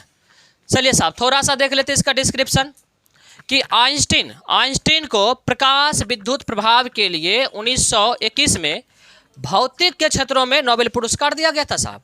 अब प्रकाश विद्युत प्रभाव क्या होता है थोड़ा सा देख लीजिए। जब कोई पदार्थ विद्युत चुंबकीय विकिरण से ऊर्जा को अवशोषित करने के पश्चात इलेक्ट्रॉन का उत्सर्जन करता है, इलेक्ट्रॉन का क्या करता है, उत्सर्जन करता है, तब यही घटना जो होता है क्या कहलाता है, प्रकाश विद्युत प्रभाव कहलाता है। मतलब जब कोई पदार्थ विद्युत चुंबकीय विकिरण से ना ऊर्जा को अवशोषित कर लिया, और जब ऊर्जा को वो अवशोषित कर लिया, जमा कर लिया, तब वो क्या करेगा, इलेक्ट्रॉन को छोड़ना शुरू कर देगा, तब ये जो घटना कहलाएगी प्रकाश विद्युत प्रभाव। क्लियर है साहब? चलिए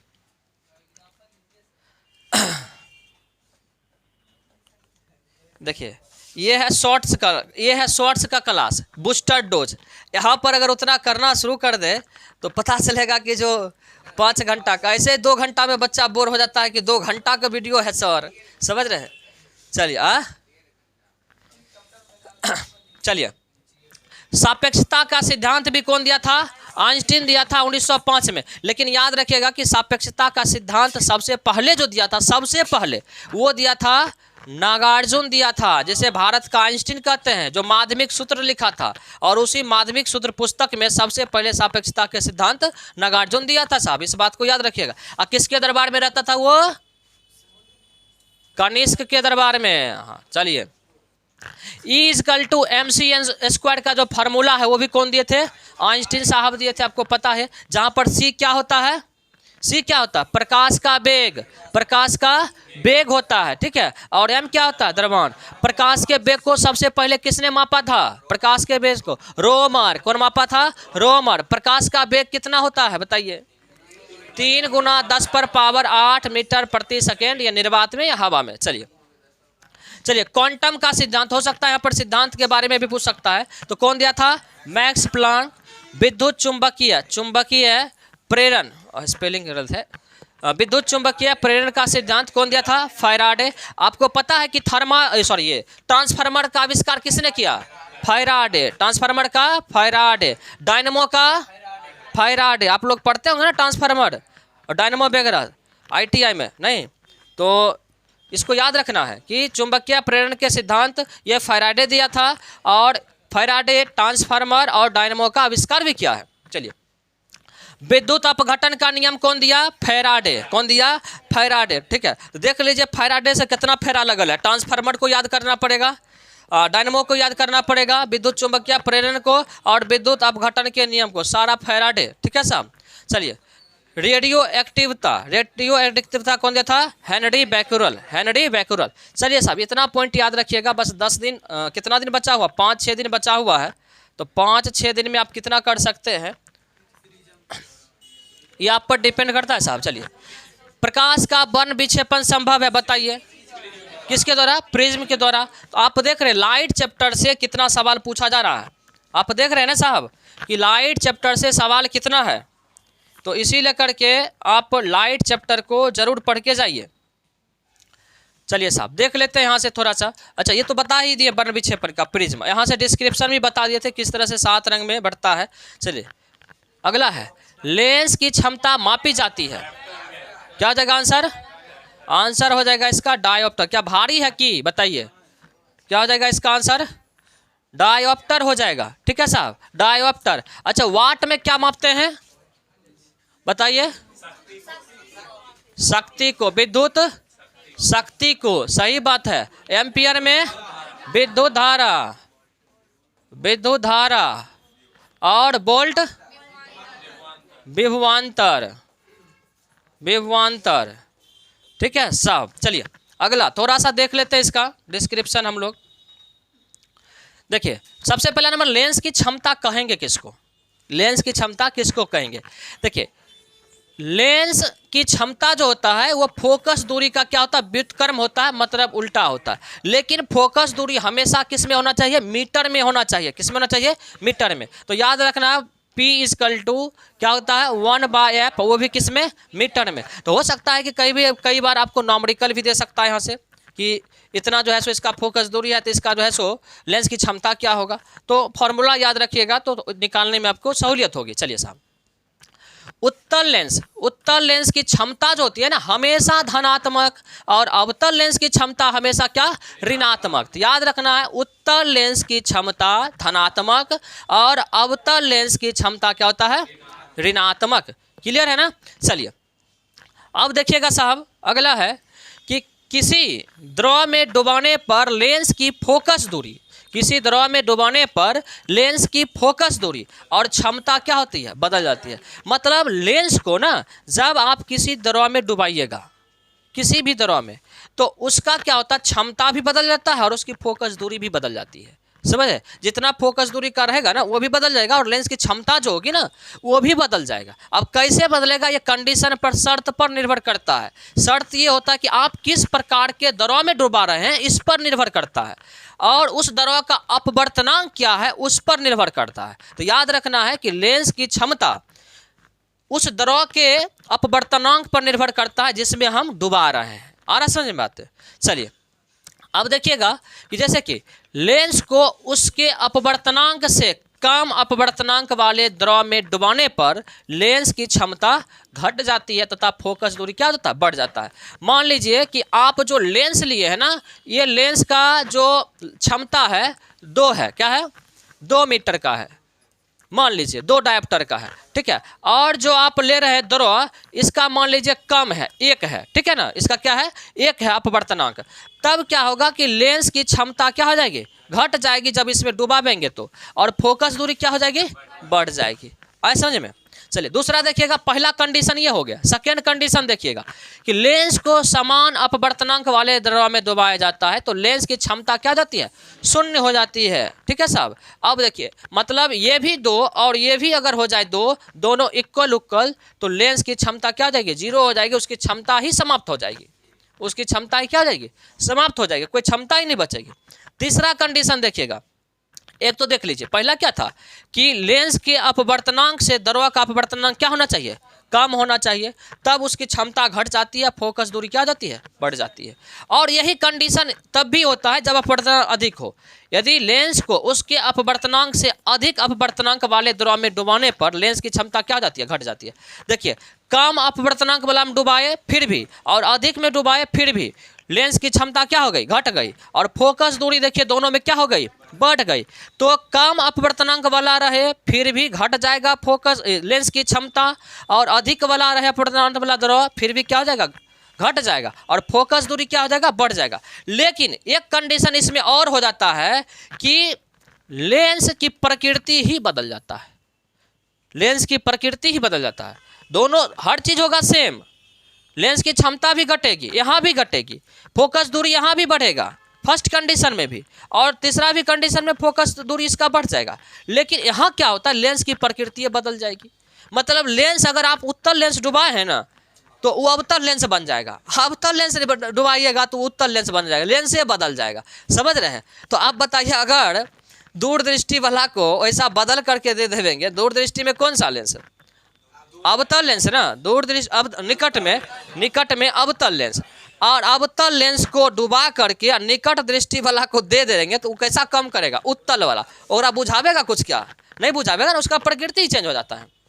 चलिए जैसे उत्तल लेंस अवतल लेंस के समान तथा अवतल लेंस उत्तल लेंस के समान कार्य करना शुरू कर देता है, ठीक है।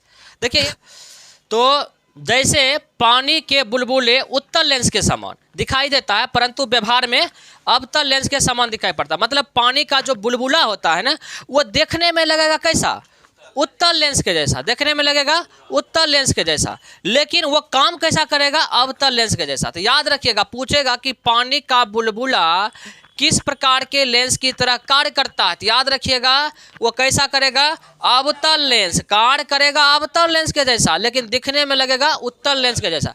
इसीलिए करके पूछता है कि देखने में लगेगा उत्तल तो मार देगा उत्तल, समझ रहे। तो याद रखिएगा, देखने में उत्तल और काम करने में अवतल, देखने में उत्तल और काम करने में अवतल।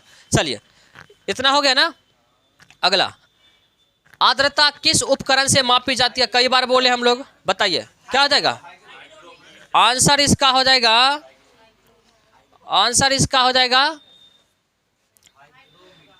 सॉरी हाइग्रो हो जाएगा, आंसर इसका हो जाएगा हाइग्रोमीटर से हम लोग क्या मापते हैं, आर्द्रता मापते हैं। जबकि हाइड्रोमीटर से आपको पता है सापेक्षिक घनत्व, सापेक्षिक घनत्व, घनत्व को हम लोग बोलते हैं डेंसिटी, और शुरू किससे करते हैं, डी से शुरू करते हैं। तो याद रखें डी और ड्रो, देख रहे डी और ड्रो, क्योंकि ये दोनों चीज़ें आपको कंफ्यूज बहुत करेगा। अभी लगेगा कि याद हो गया, लेकिन 6 महीना के बाद जब उलटिएगा ना या सवाल आ जाएगा अचानक, तो आप कंफ्यूज कर जाइएगा हाइग्रो या हाइड्रो। तो याद रखिएगा ड्रो लास्ट में डी आ रहा है तो डेंसिटी वाला बात होगा, ठीक है ना। चलिए, तो ये हो गया। पायरोमीटर से क्या मापते हैं, उच्च ताप, क्या मापते हैं, उच्च ताप। और लैक्टोमीटर से दूध की शुद्धता। चलिए, ठीक है साहब। बाकी जो भी उपकरण है ये फर्स्ट वीडियो में हम लोग कर चुके हैं, जो इम्पोर्टेंट था, तो उसको थोड़ा सा आप लोग देख लीजिएगा, जो भी एग्जाम देने वाले लोग होंगे, ठीक है। अगर लगता है कि फ़ायदा करे तब, नहीं लग रहा है कि बातर बुझावेगा तो कोई बात नहीं है कि नहीं। तो आपको ये देख लीजिए, हाइड्रोमीटर अपेक्षिक घनत्व, लैक्टोमीटर दूध की शुद्धता, और पायरोमीटर उच्च ताप। हाँ, बातर बुझाता है साहब, ऐसा नहीं है कि नहीं बुझाता है, बहुत लोगों को बुझाता है। चलिए, आंसर क्या होगा, सौर भट्ठी में प्रयुक्त होता है, क्या हो जाएगा, अवतल दर्पण, अवतल दर्पण। थोड़ा सही से वहाँ एग्जाम में देखना है साहब, आपको दर्पण भी लिखा मिलेगा, आपको लेंस भी देखा मिलेगा, समझ रहे। तो लोग लेंस मार करके गदगद में होता है, घर आता है तब बुझाता है कि गड़बड़ हो गया, समझ रहे। इसीलिए करके इस सबको बड़ा बारीकी से देखना। तो थोड़ा सा यहाँ पर देख लीजिए, दर्पण का प्रयोग दिया हुआ, तो हम लोग देख लेते हैं किस दर्पण का प्रयोग किस में करते हैं। चलिए देखिए, अवतल दर्पण का जो प्रयोग होता है किसमें होता है, सौर भट्ठी में किया जाता है, किसमें, सौर भट्ठी में किया जाता है। और इसके साथ साथ क्या किया जाता है, दाढ़ी बनाने में हजामती दर्पण के रूप में किया जाता है। दाढ़ी बनाने में हजामती दर्पण, हजामती मतलब समझते हैं, जो ठाकुर वगैरह सैलून वगैरह जो यूज करता है ना सैलून में, वो दर्पण, वो जो होता है कौन सा, हजामती दर्पण। ये अपना सैलून छोटका ईटा वाला थोड़े होगा, इटालियन वाला सैलून में नहीं मिलेगा। इटालियन मतलब बुझते हैं, ईटा पे बैठा के जब बनाता है, समझ रहे हो, तो वो वाला में नहीं मिलेगा, उसमें तो समतल दर्पण मिलेगा, इटालियन वाला में नहीं मिलेगा आपको। ये जो होता है ना अवतल दर्पण, ये बड़ा बड़ा जो है ना सैलून, ब्यूटी पार्लर, ओकरा मिलेगा बड़का बड़का, जिसमें हीरोइनर जावेगी, समझ रहे। इसीलिए करके हीरोइनर के देखते हैं, एगो भी बाल आईब्रो का हो या कहीं कभी एक भी बाल बाहर निकल रहता है, नहीं एक भी नहीं, क्योंकि अवतल दर्पण का गुण क्या था जानते हैं, ये छोटगरो चीज के ना बड़का को करके दिखाएगा। तो एगो भी बाल इतना को छोटा रह जाएगा ना, तो वो बाल एत को दिखावेगा, समझ रहे। अब एत को बाल दिखावेगा तो ठाकुर क्या करेगा, उसको आराम से निकाल लेगा, समझ रहे। तो इसीलिए करके अवतल दर्पण का प्रयोग किस में होता है, हजामती दर्पण में। क्यों, क्योंकि इसका गुण होता है कि वस्तु का जो आकार है नॉर्मल, उससे क्या करता है, बड़ा दिखाता है, आए समझ में। इसीलिए करके इसका प्रयोग किस में होता है, हजामती दर्पण में, समझ रहे हैं। नॉर्मली सब में नहीं मिलेगा आपको, बड़ा बड़ा शहर में ना। हाँ, तो जाइएगा बोलिएगा कि 10 रुपया में खाली कानी काट दो, तो ओकरा हम तोरा 10 रुपया में अवतल दर्पण लगाएगा। हाँ तो हाँ सही बात है, कोनो इटालियन वाला ती कहेगा काट दिया, घर पे जाकर मुंह देख लेना क्या काटे हैं, समझ रहे हैं। अब बाद में अगर गड़बड़ होगा तो आना माथा मुड़ देंगे, समझ रहे हैं। तो इस तरह की चीज़ है। तो यहाँ तोरे मेरे 10 रुपया में तोरा, हाँ अवतल दर्पण लगावेगा, हाँ 10 रुपया में अवतल दर्पण खोजते। चलिए, उसके बाद देखिए, आँख, नाक, कान एवं दांत के इलाज में डॉक्टर के द्वारा इसका भी प्रयोग किया जाता है। इसका भी प्रयोग उसी वजह से, क्योंकि किसी भी चीज़ को क्या करता है, बड़ा, जैसे कि कान में किसी को मान थोड़ा सा फुंसी हो गया छोटा सा, लेकिन ऐसे नहीं दिख रहा है, लेकिन अवतल दर्पण लगा के जब देखेगा ना, छोटका फुंसी एत को दिखेगा, समझ रहे। तो उससे पता चल जाता है कि कौन सी हुआ है, फुंसी हो गया, या कान के पर्दा में कहीं छेद हो गया ना, तो बुझा जाता है, तनी को छेद रहेगा ना छोटा हॉल, तो देखेगा एत को हॉल, समझ रहे। तो फिर वो पता चल जाता है कि इसके कान में क्या हुआ, छेद हुआ है, समझ रहे। तो इस प्रकार से इसका प्रयोग होता है। क्या बोले, क्या, हाँ वो तो है। तो याद रखिएगा कि केवल इसका इसलिए प्रयोग होता है क्योंकि इसका गुण होता है कि ये छोटा चीज़ को बड़ा करके दिखाता है, लेकिन इसके अवज में जब हम उत्तल दर्पण को लेते हैं तो क्या करता है, बड़ा चीज़ को भी छोटा करके दिखाता है, बड़ा चीज़ को छोटा दिखाता है। याद रखिएगा कि उत्तल दर्पण में हमेशा प्रतिबिंब छोटा बनेगा, उत्तल दर्पण में हमेशा प्रतिबिंब छोटा बनेगा, लेकिन अवतल दर्पण में छोटा भी बनता है और बड़ा भी बनता है। वो कंडीशन पर निर्भर करता है कि वस्तु कहाँ स्थित है, ठीक है ना। चलिए अगला देखिएगा साहब, गाड़ी के गाड़ी के हेडलाइट, हेडलाइट का मतलब क्या, अग्रदीप। कई बार आपको फंसाने के लिए, देखिए ना, निकट दृष्टि दोष को दे दिया मायोपिया, तो फंसाने के लिए आपको दे सकता है हेडलाइट के बदला अग्रदीप हिंदी में, ठीक है। तो गाड़ी का जो आगे में लाइट होता है ना, बड़ा वाला लाइट, तो उसका देखिएगा इस तरह से रहता है ना, तो ऊपर में जो इस तरह से और इस तरह से रहता है ना, वो क्या होता है, अवतल दर्पण होता है, ठीक है। अवतल दर्पण की तरह ये काम करता है। सौर कुकर में इसका प्रयोग और कहाँ होता है, सौर कुकर में किया जाता है। चलिए, सर्च लाइट बता दें, सर्च लाइट कभी कभी खदान वगैरह में आप देखते होंगे कि जो कारीगर होता है, मजदूर होता है ना, वो बेल्ट लगा करके हेलमेट के ऊपर देखिएगा तरह वो लगा रहता है लाइट, तो वो होता है सर्च लाइट, ठीक है। तो उसमें जो लगा होता है ना, वो अवतल दर्पण लगा होता है। चलिए, अब देखिए उत्तल दर्पण। उत्तल दर्पण का जो प्रयोग होता है वो वाहन में पश्च दर्पण, वाहन के पश्च दर्पण यानी साइड मिरर, क्या बोलेंगे इसको, side mirror, side mirror, side mirror के रूप में, ठीक है। तो गाड़ी में, बाइक वगैरह में जो दर्पण होता है कौन सा होता है, उत्तल दर्पण होता है। कौन सा, उत्तल दर्पण। और वो जो होता है ना साइड मिरर बोलते हैं, मतलब साइड, पीछे से गाड़ी जो आ रहा है ना, गाड़ी उसको देखने के लिए। और लड़का लोग जिस दिन चूल झाड़ लेगा ना, गाड़ी ना देखेगा, चूल बार बार देखेगा, अरे बार मुंह देखने के लिए नहीं है, वो पिछवत्ती देखने के लिए है, आए समझ में, तो पीछे देखो, समझ रहे। और इसका प्रयोग इसलिए होता है क्योंकि उत्तल दर्पण का भी क्या बोले कि कोई भी वस्तु का प्रतिबिंब जो बनाता है वो छोटगर बनाता है। अगर उसमें अवतल दर्पण लगा देंगे तो क्या बोले, अवतल दर्पण क्या करता है, बड़ा प्रतिबिंब देता है। तो एक को ट्रैक्टर आवेगा, पूरा आईना हो जाएगा, बताइए, पूरा दर्पण हो जाएगा, और पता चलेगा दोसर जो गाड़ी ना ठोकले चल जाएगा, तो बुझावेगा कि जो कौन गाड़ी पीछे आ रहा है, नहीं ना। तो इसी वजह से इसमें उत्तल दर्पण का प्रयोग होता है, ताकि छोटा प्रतिबिंब तो दिखाए, लेकिन जितना पीछे गाड़ी आ रहा है इसका क्षेत्र क्या होता है, लंबा होता है, बहुत दूर तक के क्षेत्रों को कवर करता है, छोटा छोटा करके। इसी वजह से इसका प्रयोग होता है उत्तल दर्पण में। क्लियर है साहब। चलिए, सोडियम परावर्तक लैंप में, सोडियम परावर्तक लैंप में भी उत्तल दर्पण का प्रयोग होता है। बस इतना पॉइंट याद रखिएगा साहब, हो सकता है कि सवाल आ जाए तो यहीं से छप जाएगा। चलिए, अति सूक्ष्म वस्तु को देखने के लिए प्रयोग किया जाने वाला प्रकाशिक उपकरण है, क्या हो जाएगा, सही बात है, इसका जो आंसर हो जाएगा आपका, क्योंकि सूक्ष्म वस्तु को देखने के लिए, देखिए माइक्रो का मतलब ही होता है सूक्ष्म, माइक्रो का मतलब ही होता है छोटा, तो इसका प्रयोग जो करेंगे हम लोग किस में करेंगे, सूक्ष्म वस्तु को देखने के लिए, छोटा वस्तु को देखने के लिए, जैसे बैक्टीरिया वगैरह को देखना है तो इसी से देखेंगे। चलिए, थोड़ा सा इसका डिस्क्रिप्शन देख लेते हैं हम लोग। माइक्रोस्कोप तो इसका आंसर हो जाता। चलिए देखिए, माइक्रोस्कोप जो है ना एक प्रकाशिक यंत्र है जिसकी सहायता से सूक्ष्म वस्तु को देखा जाता है, सूक्ष्म वस्तु को देखा जाता है। इसके दो प्रकार होते हैं, कितना प्रकार होता है, दो प्रकार होता है। एक होता है सरल सूक्ष्मदर्शी, सरल सूक्ष्मदर्शी, ठीक है ना। तो सरल सूक्ष्मदर्शी जो होता है ना, सरल सूक्ष्मदर्शी का कम फोकस दूरी का उत्तल लेंस होता है। मतलब सरल सूक्ष्मदर्शी जो बना होता है ना, वो कम फोकस दूरी का बना हुआ उत्तल लेंस का बना होता है। तो याद रखना कि सूक्ष्मदर्शी में, माइक्रोस्कोप में कौन सा लेंस होता है, उत्तल लेंस। और दो एकरा में लेंस होता है, दोनों जो होगा उत्तल लेंस हो गया, समझ रहे। आपको दे देगा कि माइक्रोस्कोप में कौन से लेंस पाए जाते हैं, दे देगा एक उत्तल, एक अवतल लेंस, दोनों उत्तल लेंस, दोनों अवतल लेंस, समझ रहे। इस तरह से ऑप्शन देगा। तो याद रखना कि दोनों जो होगा उत्तल लेंस होगा, ठीक है साहब। तो उत्तल लेंस होता है जो अपने निकट स्थित वस्तु को सीधा, बड़ा और आभासी प्रतिबिंब बनाता है। देखिए, जो काम अवतल दर्पण करता है बड़ा करके दिखाने का, वो काम लेंस में उत्तल लेंस करेगा। याद रखिएगा, दोनों अपोजिट है कि जो काम अवतल दर्पण करेगा वो काम उत्तल लेंस करेगा। तो क्योंकि उत्तल लेंस, क्योंकि छोटा, माइक्रोस्कोप का प्रयोग किस में होता है, छोटा वस्तु को देखने के लिए। तो हम उसी लेंस को ना लगाएंगे जो बड़ा करके दिखाएगा। तो लेंस बड़ा कौन करेगा, उत्तल लेंस, इसीलिए करके इसका प्रयोग होता है इसमें उत्तल लेंस का। चलिए, ये हो गया। अब देख लेते हैं संयुक्त सूक्ष्मदर्शी। ये को पढ़ लिए हम लोग, सरल सूक्ष्मदर्शी, इसमें दो लेंस होता है, दोनों क्या होता है, उत्तल लेंस होता है। चलिए, संयुक्त सूक्ष्मदर्शी में एक ही आधार ताल पर दो उत्तल लेंस लगे होते हैं। जो वस्तु की ओर होता है उसे ऑब्जेक्टिव लेंस यानी वस्तु लेंस कहते हैं। मतलब संयुक्त सूक्ष्मदर्शी में भी दो लेंस, दोनों उत्तल लेंस।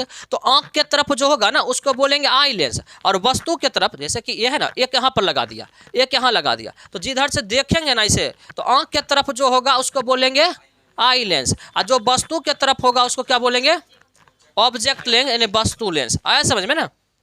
चलिए, तो याद रखना है उसे क्या कहते हैं, वस्तु की ओर हो तो उसे क्या कहते हैं, ऑब्जेक्टिव लेंस कहते हैं, और जो आंख के तरफ होगा उसे क्या बोलते हैं, आई लेंस बोलते हैं। क्या बोलते हैं, आई लेंस बोलते हैं। चलिए थोड़ा सा इसका देख लेते हैं डिस्क्रिप्शन, थोड़ा सा नोट्स में क्या है।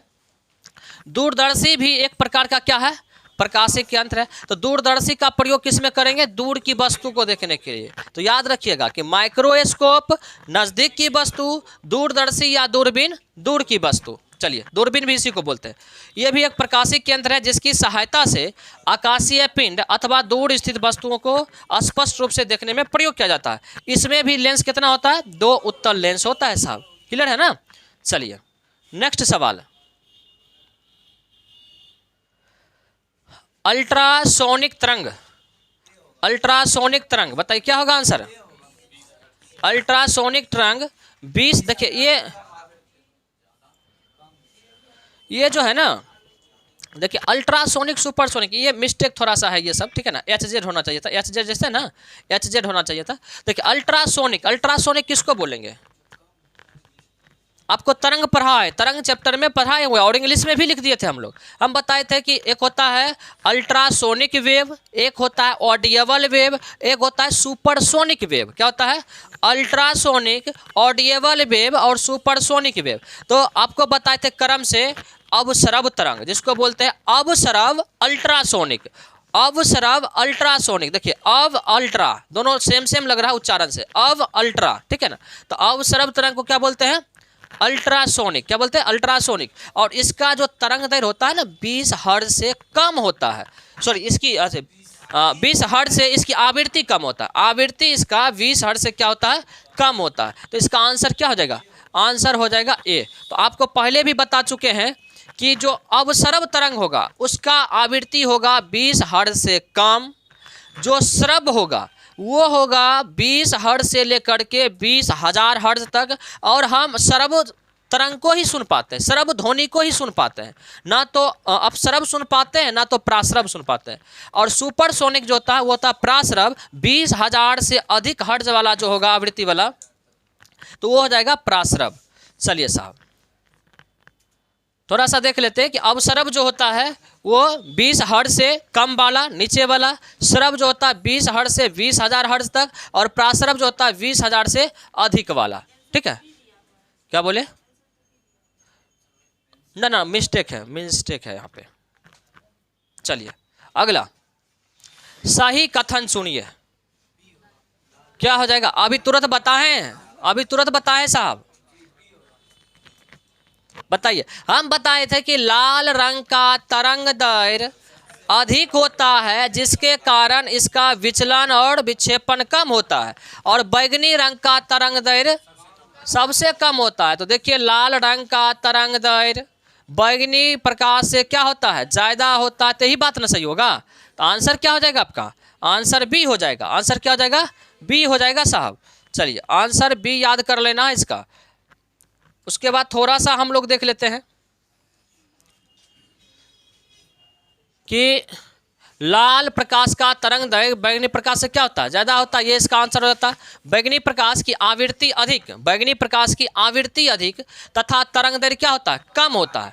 और बैगनी रंग का अपवर्तनांक अधिक होता है जिसके कारण यह क्या होता है, इसका विचलन भी अधिक होता है। याद रखिएगा, बैगनी का आवृत्ति अधिक, तरंग दैर्घ्य कम, अपवर्तनांक भी अधिक तो विचलन भी अधिक। तो याद रखना 3 चीज इसका अधिक, आवृत्ति अधिक होता है, अपवर्तनांक अधिक होता है और विचलन अधिक होता है। लेकिन तरंग दैर्घ्य क्या होता है, कम होता है। तो एक ही याद कर लीजिए, बैगनी का तरंग दैर्घ्य कम होता है, बाकी चीज अधिक होता है। लाल का तरंग दैर्घ्य अधिक होता है, बाकी चीज कम होता है, ठीक है। ऐसे याद करके रखिए। चलिए लाल रंग का तरंग दैर्घ्य क्या होता है, अधिक होता है और आवृत्ति इसकी क्या हो जाती है, कम हो जाती है। लाल रंग का अपवर्तनांक कम होता है जिसके कारण इसका विचलन भी क्या होता है, कम होता है। तो यही बात बोले ना कि बैगनी का तरंग दैर्घ्य कम होता है, बाकी चीजें अधिक होती है। लाल का तरंग दैर्घ्य अधिक होता है, बाकी चीजें कम होती है। चलिए अब देखिए, तरंग दैर्घ्य अगर इसका लाल का पूछ दिया बैगनी का, तो हो सकता है कई बार आपको पूछ दे सजाने के लिए किसका कितना होता है तरंग दैर्घ्य, क्रम से सजाइए। तो इस तरह से देखिएगा कि पहले सबसे अधिक लाल का, फिर नारंगी का, फिर पीला, फिर हरा, फिर नीला, फिर बैंगनी। तो बैंगनी सबसे लास्ट में, लाल सबसे पहले इसका तरंग दैर्घ्य होता है। यही आपको पूछ दे आवृत्ति के बारे में तो कुछ नहीं करना, अपोजिट कर देना। पहले बैंगनी लिखना है, ठीक है ना, बैंगनी, फिर नीला, फिर हरा, फिर पीला, फिर नारंगी, फिर लाल, ठीक है ना। इस बात को याद रखिएगा। बैनी पीनाला, बैनी पीनाला, ये आवृत्ति में याद रखना, ठीक है ना।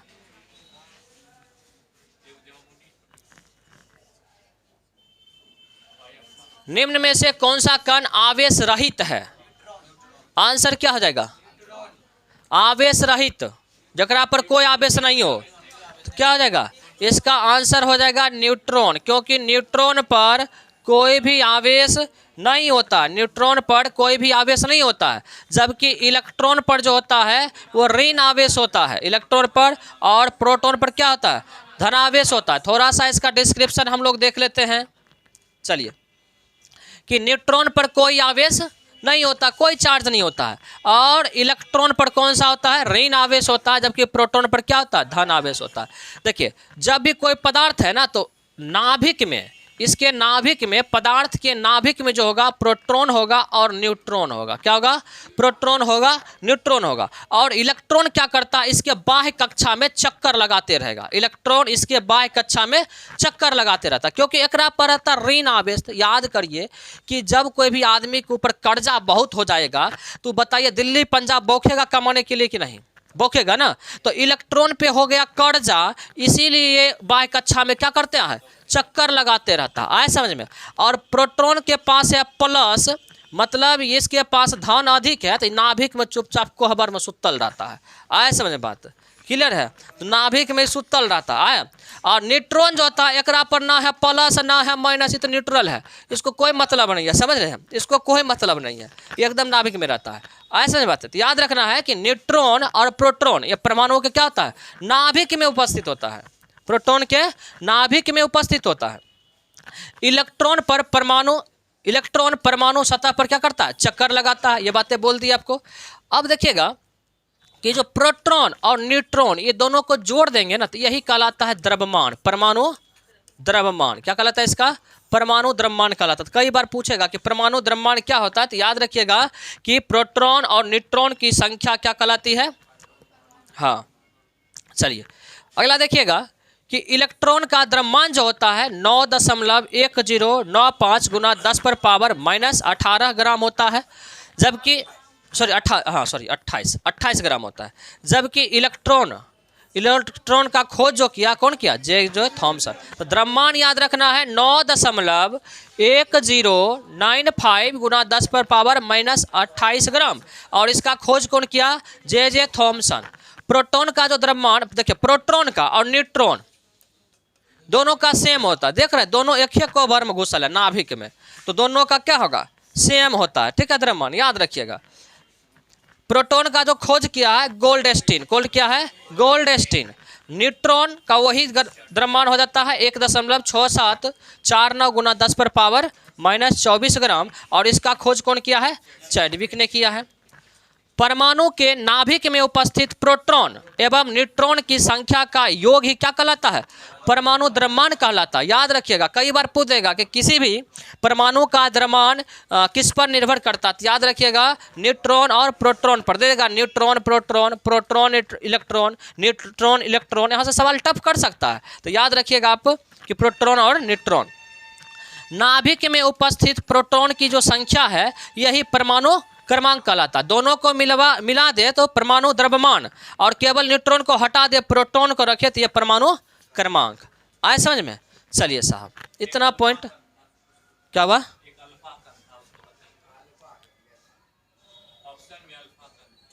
अच्छा, ऑप्शन में अल्फा कण था। देखिए अल्फा कण जो होता है ना, ये अल्फा नहीं, अल्फा जो कण होता है ना, ये इसी का क्या कहते हैं, इलेक्ट्रॉन जो होता है, इलेक्ट्रॉन का ये परमाणु, ये है, क्या कहते हैं, क्या कहिएगा इसको? नहीं, जैसे प्रोटॉन वगैरह होता है ना, उसी तरह का ये है, उसका भाग है।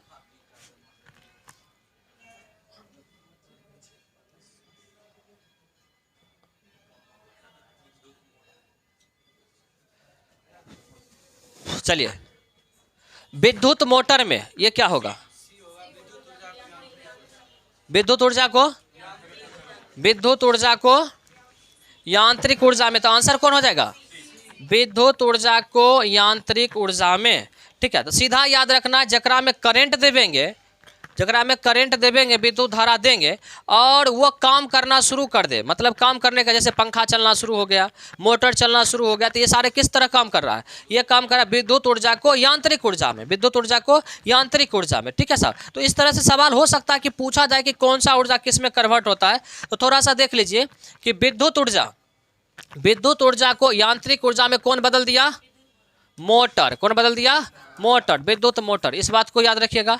माइक्रोफोन जो होता है किसको? ध्वनि ऊर्जा को विद्युत ऊर्जा में, ध्वनि ऊर्जा को विद्युत ऊर्जा में। ठीक है, डायनमो जो है वो यांत्रिक ऊर्जा को विद्युत ऊर्जा में, यांत्रिक ऊर्जा को विद्युत ऊर्जा में। देखिए, मोटर में दिए विद्युत ऊर्जा तो बन गया यांत्रिक ऊर्जा, और डायनमो में दिए यांत्रिक ऊर्जा तो दे दिया विद्युत ऊर्जा। देखिए दोनों में क्या अंतर है कि जैसे कि पंखा है तो पंखा में दिए विद्युत करंट, ठीक है, तो ये घूमना शुरू कर दिया, तो इसका मतलब घूमना हुआ यांत्रिक ऊर्जा।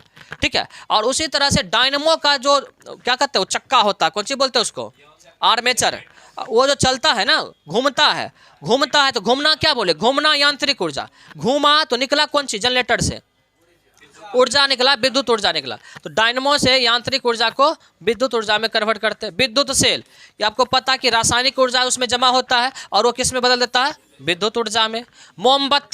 मोमबत्ती रासायनिक ऊर्जा को प्रकाश ऊर्जा में, मोमबत्ती रासायनिक ऊर्जा को प्रकाश ऊर्जा में बदलता है। तो याद रखिएगा कि मोमबत्ती का पूछेगा कि पिघलना किस प्रकार का ऊर्जा है, किस प्रकार की अभिक्रिया है?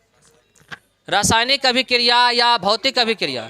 पिघलना जो है, पिघलना वो है भौतिक। चलिए, सितार जो है ये यांत्रिक ऊर्जा को किस में बदलता है? ध्वनि ऊर्जा में बदल देता है। ट्रांसफार्मर ये विद्युत धारा के मान को क्या करता है? बदलता है। ये मान को बदलता है, ये बदलता सीधा नहीं है बल्कि बदल देता है मान को। ये इसको ना मान लीजिए कितना वाट का ले जाना है, कितना वोल्ट का विद्युत धारा ले जाना है, वो सारे चीज़ें इसको कन्वर्ट करता है, यानी उच्च को कम और कम को उच्च करता है, दोनों होता है ना ये। चलिए, इस तरह का ये ट्रांसफार्मर होता है। ट्रांसफार्मर जो काम करता है चुंबकीय प्रेरण के सिद्धांत पर कार्य करता है साहब। इतना पॉइंट यहाँ से ध्यान में रखना है। चलिए साहब, देखिए एक्चुअली है कि ज़्यादा कुछ यहाँ पर डिस्क्राइब नहीं कर सकते क्योंकि टाइम कम है और 12 तारीख बहुत नज़दीक आ गया है, इसीलिए करके जल्दी से समाप्त कर रहे हैं। निम्नलिखित में से किस रसायन के कारण पटाखे फूटने से चमकदार लाल रंग दिखाई देता है? बताइए क्या हो जाएगा? देखिए, जब भी पटाखा फोड़ते हैं ना तो उसमें दो कलर ज़्यादा दिखाई पड़ेगा, एगो लाल दिखाई पड़ता है, एगो हरा दिखाई पड़ता है। तो याद रखिएगा कि अगर पटाखा फूटा और वो लाल रंग अगर दिखाई पड़ रहा है, लाल रंग, तो याद रखिएगा स्ट्रोंशियम। लाल रंग किसके कारण दिखाई पड़ता है? स्ट्रोंशियम के कारण दिखाई पड़ता है। और हरा रंग दिख गया तो याद रखिएगा बेरियम के कारण, हरा रंग बेरियम के कारण साहब। इतना बात जरूर याद रखिएगा कि लाल रंग स्ट्रोंशियम, हरा रंग बेरियम के कारण उत्पन्न होता है साहब। चलिए अगला, वॉशिंग मशीन का कार्यकारी सिद्धांत क्या है? वॉशिंग मशीन का कार्यकारी सिद्धांत क्या है? बताइए, आंसर क्या जाएगा इसका? अपकेंद्रण। क्या हो जाएगा?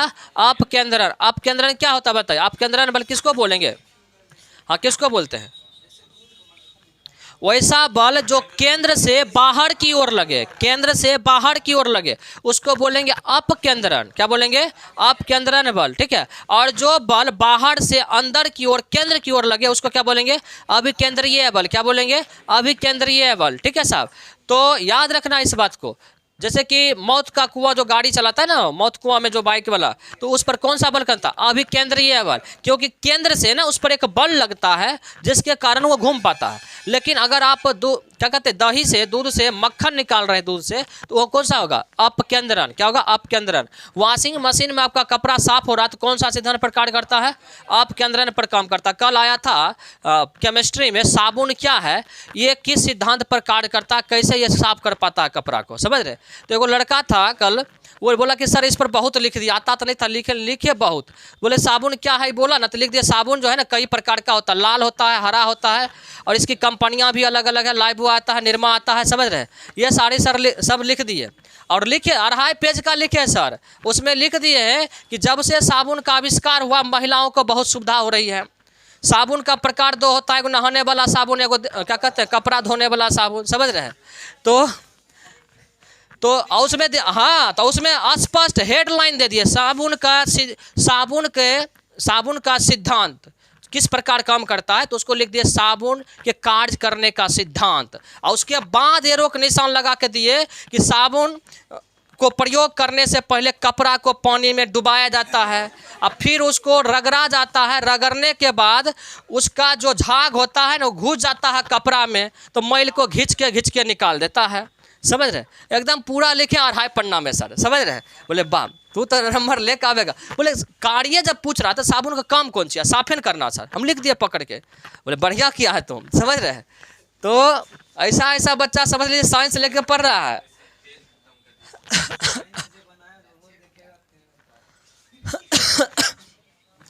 यदि धरती के घूमने की गति बढ़ा दी जाए तो भूमध्य रेखा पर पिंड का वजन क्या होगा? क्या होगा? घट जाएगा। यदि धरती के घूमने की गति यानी धरती का घूर्णन गति अगर बढ़ा दिया जाए तो भूमध्य रेखा पर पिंड का वजन क्या हो जाएगा? सही बात है, घट जाएगा। क्या हो जाएगा? घट जाएगा। अब कैसे घटेगा थोड़ा समझ लेते हैं, चलिए देखिए। सबसे पहला चीज है, ये लिखा हुआ था शब्द वजन। क्या लिखा हुआ था? वजन। वजन बोले या भार बोले ये एक ही चीज है, लेकिन अगर द्रव्यमान बोल दे ना, द्रव्यमान तो ये अलग चीज है। द्रव्यमान अलग है और भार अलग है। मतलब किसी भी वस्तु का जो द्रव्यमान होता है सो, और उस पर जो गुरुत्व बल लग रहा है, कौन सा बल? गुरुत्व बल लग रहा है। गुरुत्व बल जो लग रहा है, दोनों जब मिल जाएगा तब ये क्या कहलाएगा? दोनों मिल जाएगा तब क्या कहलाएगा? वजन कहलाएगा, भार कहलाएगा। और गुरुत्व बल अगर नहीं लगे तब क्या कहलाएगा?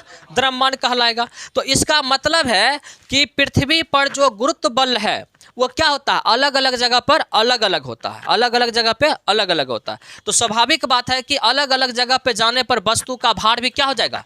अलग अलग होगा। तो याद रखना है, देखिए कि ये अगर पृथ्वी हो गई तो पृथ्वी पर सबसे अधिक जो जी का मान होता है, जी का मान, गुरुत्व त्वरण का मान, वो सबसे अधिक कहाँ होगा? दोनों ध्रुव पर। ध्रुव पर क्या होता है? महत्तम। ध्रुव पर महत्तम मतलब सबसे अधिक कहाँ होगा? ध्रुव पे होगा, ठीक है। सबसे कम कहाँ होगा? विषुवत रेखा पर। विषुवत रेखा पर सबसे कम होगा, इस बात को याद रखिएगा। विषुवत रेखा पर कम, विषुवत रेखा पर कम हो जाएगा। अब बताइए इसका घूर्णन गति बढ़ा दिया जाए तो आप देखिए कि पृथ्वी का जब घूर्णन गति बढ़ जाएगा, पृथ्वी के घूर्णन गति बढ़ने से जी का मान क्या हो जाता है? घट जाता है। तो इसका मतलब जी का मान, घूर्णन गति बढ़ा देंगे तो जी का मान क्या हो जाएगा? घट जाएगा। और जी का मान बोले कि अगर घट जाएगा, गुरुत्व त्वरण का मान घट जाएगा, तो ये गुरुत्व बल घट गया तो इसका वजन भी क्या हो जाएगा? घटेगा कि नहीं घटेगा? आज समझ बात है। क्योंकि वजन जो निर्भर करता है किस पर? गुरुत्वीय त्वरण पर, गुरुत्वीय बल पर, गुरुत्व बल पर। तो जो ही यहाँ पर गुरुत्वीय त्वरण घट गया तो गुरुत्व बल भी क्या हो जाएगा? घट जाएगा। तब तो द्रव्यमान में मान लीजिए गुरुत्व त्वरण 3 है और ये घट के 0 हो जाएगा और ये 4 है, तो 4 3 7 होता। अरे 4 0 कितना होगा? 4 न होगा। तो इसका मतलब क्या हो गया कि पृथ्वी के घूर्णन गति बढ़ने पर जी का मान क्या हो जाता है? घट जाता है, जिसके कारण भूमध्य रेखा पर कोई वस्तु होगा तो उसका वजन भी क्या हो जाएगा? घट जाएगा। चलिए, तो याद रखना पृथ्वी के घूर्णन गति बढ़ने से जी का मान घट जाता है। पृथ्वी के घूर्णन गति घटने पर जी का मान क्या हो जाएगा? बढ़ जाएगा। तो याद रखिएगा कि घूर्णन गति बढ़ जाए तो जी का मान घटेगा, घूर्णन गति घट जाए तो जी का मान बढ़ेगा। उसके बाद पृथ्वी के ध्रुव पर जी का मान क्या होता है? सबसे अधिक होता, आपको बता दिए पहले ही। विषुवत रेखा पर जी का मान क्या होता है? न्यूनतम होता है, ठीक है, न्यूनतम होता है, इधर कम। पृथ्वी के सतह से ऊपर या नीचे जाने पर जी का मान क्या था? घटता है। मतलब पृथ्वी का सतह मतलब क्या? इसके अगर अंदर आ जाइएगा, पृथ्वी है ना गोल, तो इसके अंदर जाइएगा ना, सतह के अंदर, तो उस जी का मान क्या हो जाएगा? घटेगा। और सतह से ऊपर जाइएगा तो फिर भी जी का मान क्या हो जाएगा? पृथ्वी के सतह से ऊपर या नीचे जाने पर जी का मान घटेगा। चाहे अंदर जाइए पृथ्वी का फिर भी घटेगा, और चाहे पृथ्वी के ऊपर जाइए फिर भी क्या होगा, जी का मान घट जाएगा। इस बात को याद रखिएगा। उसके बाद देखिए ध्रुव से विषुवत रेखा की ओर जाने पर जी का मान घटता है। मतलब ये देखिए ध्रुव पर क्या है, अधिक है ना, ये अधिक दने से जब कम दने आएगा तो घटेगा कि बढ़ेगा, घटेगा। क्या होगा, क्योंकि अधिक दने से महत्तम है यहाँ पर कम है, तो अधिक वाला आने से कम वाला आने आएंगे तो क्या हो जाएगा, घटेगा। क्या होगा, घटेगा। और जब विषुवत रेखा से ध्रुव के तरफ जाएंगे तब क्या होगा, बढ़ेगा, क्योंकि कम वाला से अधिक तरफ जा रहे हैं, धीरे धीरे बढ़ेगा ना, और अधिक वाला से कम तरफ आते हैं तो धीरे धीरे क्या होगा, घटेगा। तो यही चीज़ को लिखे हैं कि विषुवत रेखा से ध्रुव की ओर जाने पर जी का मान क्या होता है, बढ़ जाता है। विषुवत रेखा से ध्रुव की ओर जाने पर जी का मान बढ़ता है, और ध्रुव से विषुवत रेखा की तरफ आने पर जी का मान घटता है। ठीक है साहब, चलिए अगला और लास्ट सवाल, लास्ट और अंतिम सवाल साहब है, बोलिएगा। इंद्रधनुष का बनना प्रकाश के किस घटना का उदाहरण है? बोलिए, इंद्रधनुष का बनना प्रकाश के किस घटना का उदाहरण है?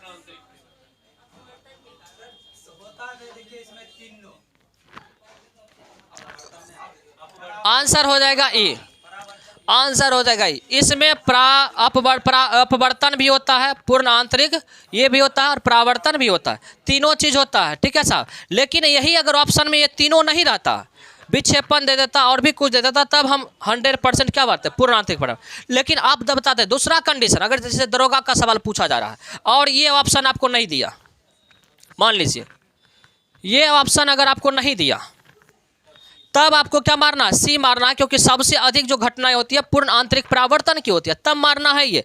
लेकिन बीपीएससी वाला पूछे तब बोलना है ई नंबर। ठीक है साहब, अब देख लेते हैं कि कौन सी घटनाएं किसके कारण से होता है। हो सकता है कि यहाँ से सवाल छपने का चांसेस है तो छप सकता है। चलिए, प्रकाश के अपवर्तन की घटना, प्रकाश के अपवर्तन से कौन कौन सी घटना होती है कि द्रव में डूबी हुई सीधी छड़ क्या होती है, टेढ़ी दिखाई पड़ती है। आप जब कभी कभी बाल्टी भर लीजिए, हाथ ऐसे करके डुबाइएगा ना तो लगेगा टेढ़ होगा, कहीं लकवा उकवा तो नहीं मार दिया, समझ रहे हैं, ऐसा बुझावेगा, समझ रहे हैं। तो याद रखिएगा वो जो टेढ़ा जो दिखाई पड़ता है किसके कारण दिखाई पड़ता है, प्रकाश के अपवर्तन के कारण। कोई भी छड़ हो या हाथ हो, कुछ भी हो, टेढ़ा दिखाई पड़ रहा है, याद रखिए प्रकाश का अपवर्तन।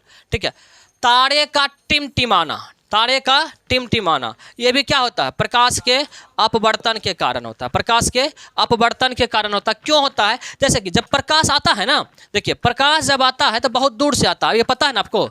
प्रकाश जब आता है वायुमंडल से होके आता है, और वायुमंडल से होकर के जब आता है, वायुमंडल से होके आता है तो आपको पता है कि वायुमंडल में क्या पाया जाता है, धूल कण पाया जाता है। क्या पाया जाता है, धूल कण। तो मान लीजिए एगो धूल यहाँ है, एगो धूल यहाँ, एगो यहाँ धूल कण है, मान लीजिए। ठीक है ना। अब देखिए टिमटिमाता वास्तविक में है नहीं, प्रतीत होता है कि टिमटिमा रहा है। अब कैसे प्रतीत होगा, देखिए प्रकाश मान लीजिए इस प्रकार से आया, इस प्रकार से प्रकाश आया, इस पर पड़ गया, तो यहाँ से क्या हो जाएगा, अपवर्तित हो जाएगा, अपवर्तन हो रहा है, अपवर्तित हो जाएगा, ये रिफ्लेक्ट होकर के मान लीजिए यहाँ आ गया टकरा करके। फिर देखिए जब यहाँ पर आएगा, आप यहाँ से देख रहे हैं, आपका आँख यहाँ है और आप यहाँ से सीधे सीधी देख रहे हैं, प्रकाश यहाँ आया लेकिन मुड़ गया इधर, तो बताइए आपको दिखेगा क्या, नहीं दिखेगा ना। अब फिर यहाँ टकराया तो फिर आ गया इस कण पे, बताइए। ठीक है, यहाँ से फिर टकरा के मान लीजिए यहाँ, तब फिर आपको क्या होगा, दिखेगा। तो होता क्या कि जब यहाँ से टकराया, यहाँ आ रहा था तो यहाँ आपको नहीं दिखा, फिर यहाँ से यहाँ जब आया तो आपको दिखना शुरू हो गया, फिर यहाँ से टकरा करके मान लीजिए यहाँ टकरावेगा तो फिर आपको नहीं दिखेगा, अब फिर इसके बाद आपको क्या होगा, दिखेगा। तो क्या हो रहा है कि कभी ये प्रकाश दिख रहा है, कभी ये प्रकाश नहीं दिख रहा है। तो यही जो दिखता है क्या कहलाता है, टिमटिमाना प्रतीत होता है। ठीक है साहब, इस बात को याद रखेंगे। आए समझ में ना, वास्तविक में टिमटिमाता है नहीं, बस प्रतीत होता है वायुमंडलीय घटना के कारण, और यह घटना किसके कारण, प्रकाश के अपवर्तन के कारण। चलिए, पूर्ण आंतरिक परावर्तन की घटना, पूर्ण आंतरिक परावर्तन की घटना क्या क्या होता है, देखिएगा। हीरा का चमकना, हीरा इसी वजह से चमकता है।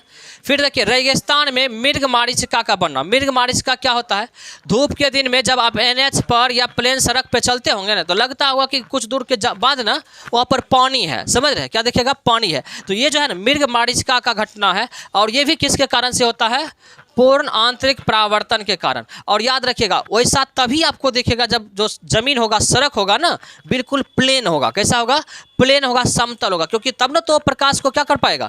अपवर्तित कर पाएगा ना, पूर्ण आंतरिक परावर्तन कर पाएगा, परावर्तन कर पाएगा। सही बात है, परावर्तन के कारण। चलिए, रेगिस्तान में मृगमरीचिका का बनना, जल में पड़ी परकनली का चमकना। जल में शीशा वाला चीज डाल लीजिए तो देखिएगा कि चमकेगा, तो वो भी किसके कारण? पूर्ण आंतरिक परावर्तन के कारण। और इंद्रधनुष का बनना, इंद्रधनुष का बनना भी किसके कारण? पूर्ण आंतरिक परावर्तन के कारण साहब। तो चलिए, तो पूर्ण आंतरिक परावर्तन इंद्रधनुष में है, लेकिन इसके साथ साथ इसमें परावर्तन की भी घटना होती है और अपवर्तन की भी घटनाएं होती है। तो आपको बता ही दिए कि दरोगा में 4 ऑप्शन वाला पूछे तो क्या आंसर होगा और 5 वाला में क्या होगा। तो इस तरह से फिजिक्स जो हो गया आपका, ये क्या हो गया? कंप्लीट हो गया। ठीक है साहब। चलिए, अब हम लोग का बायोलॉजी स्टार्ट होगा, अभी नहीं।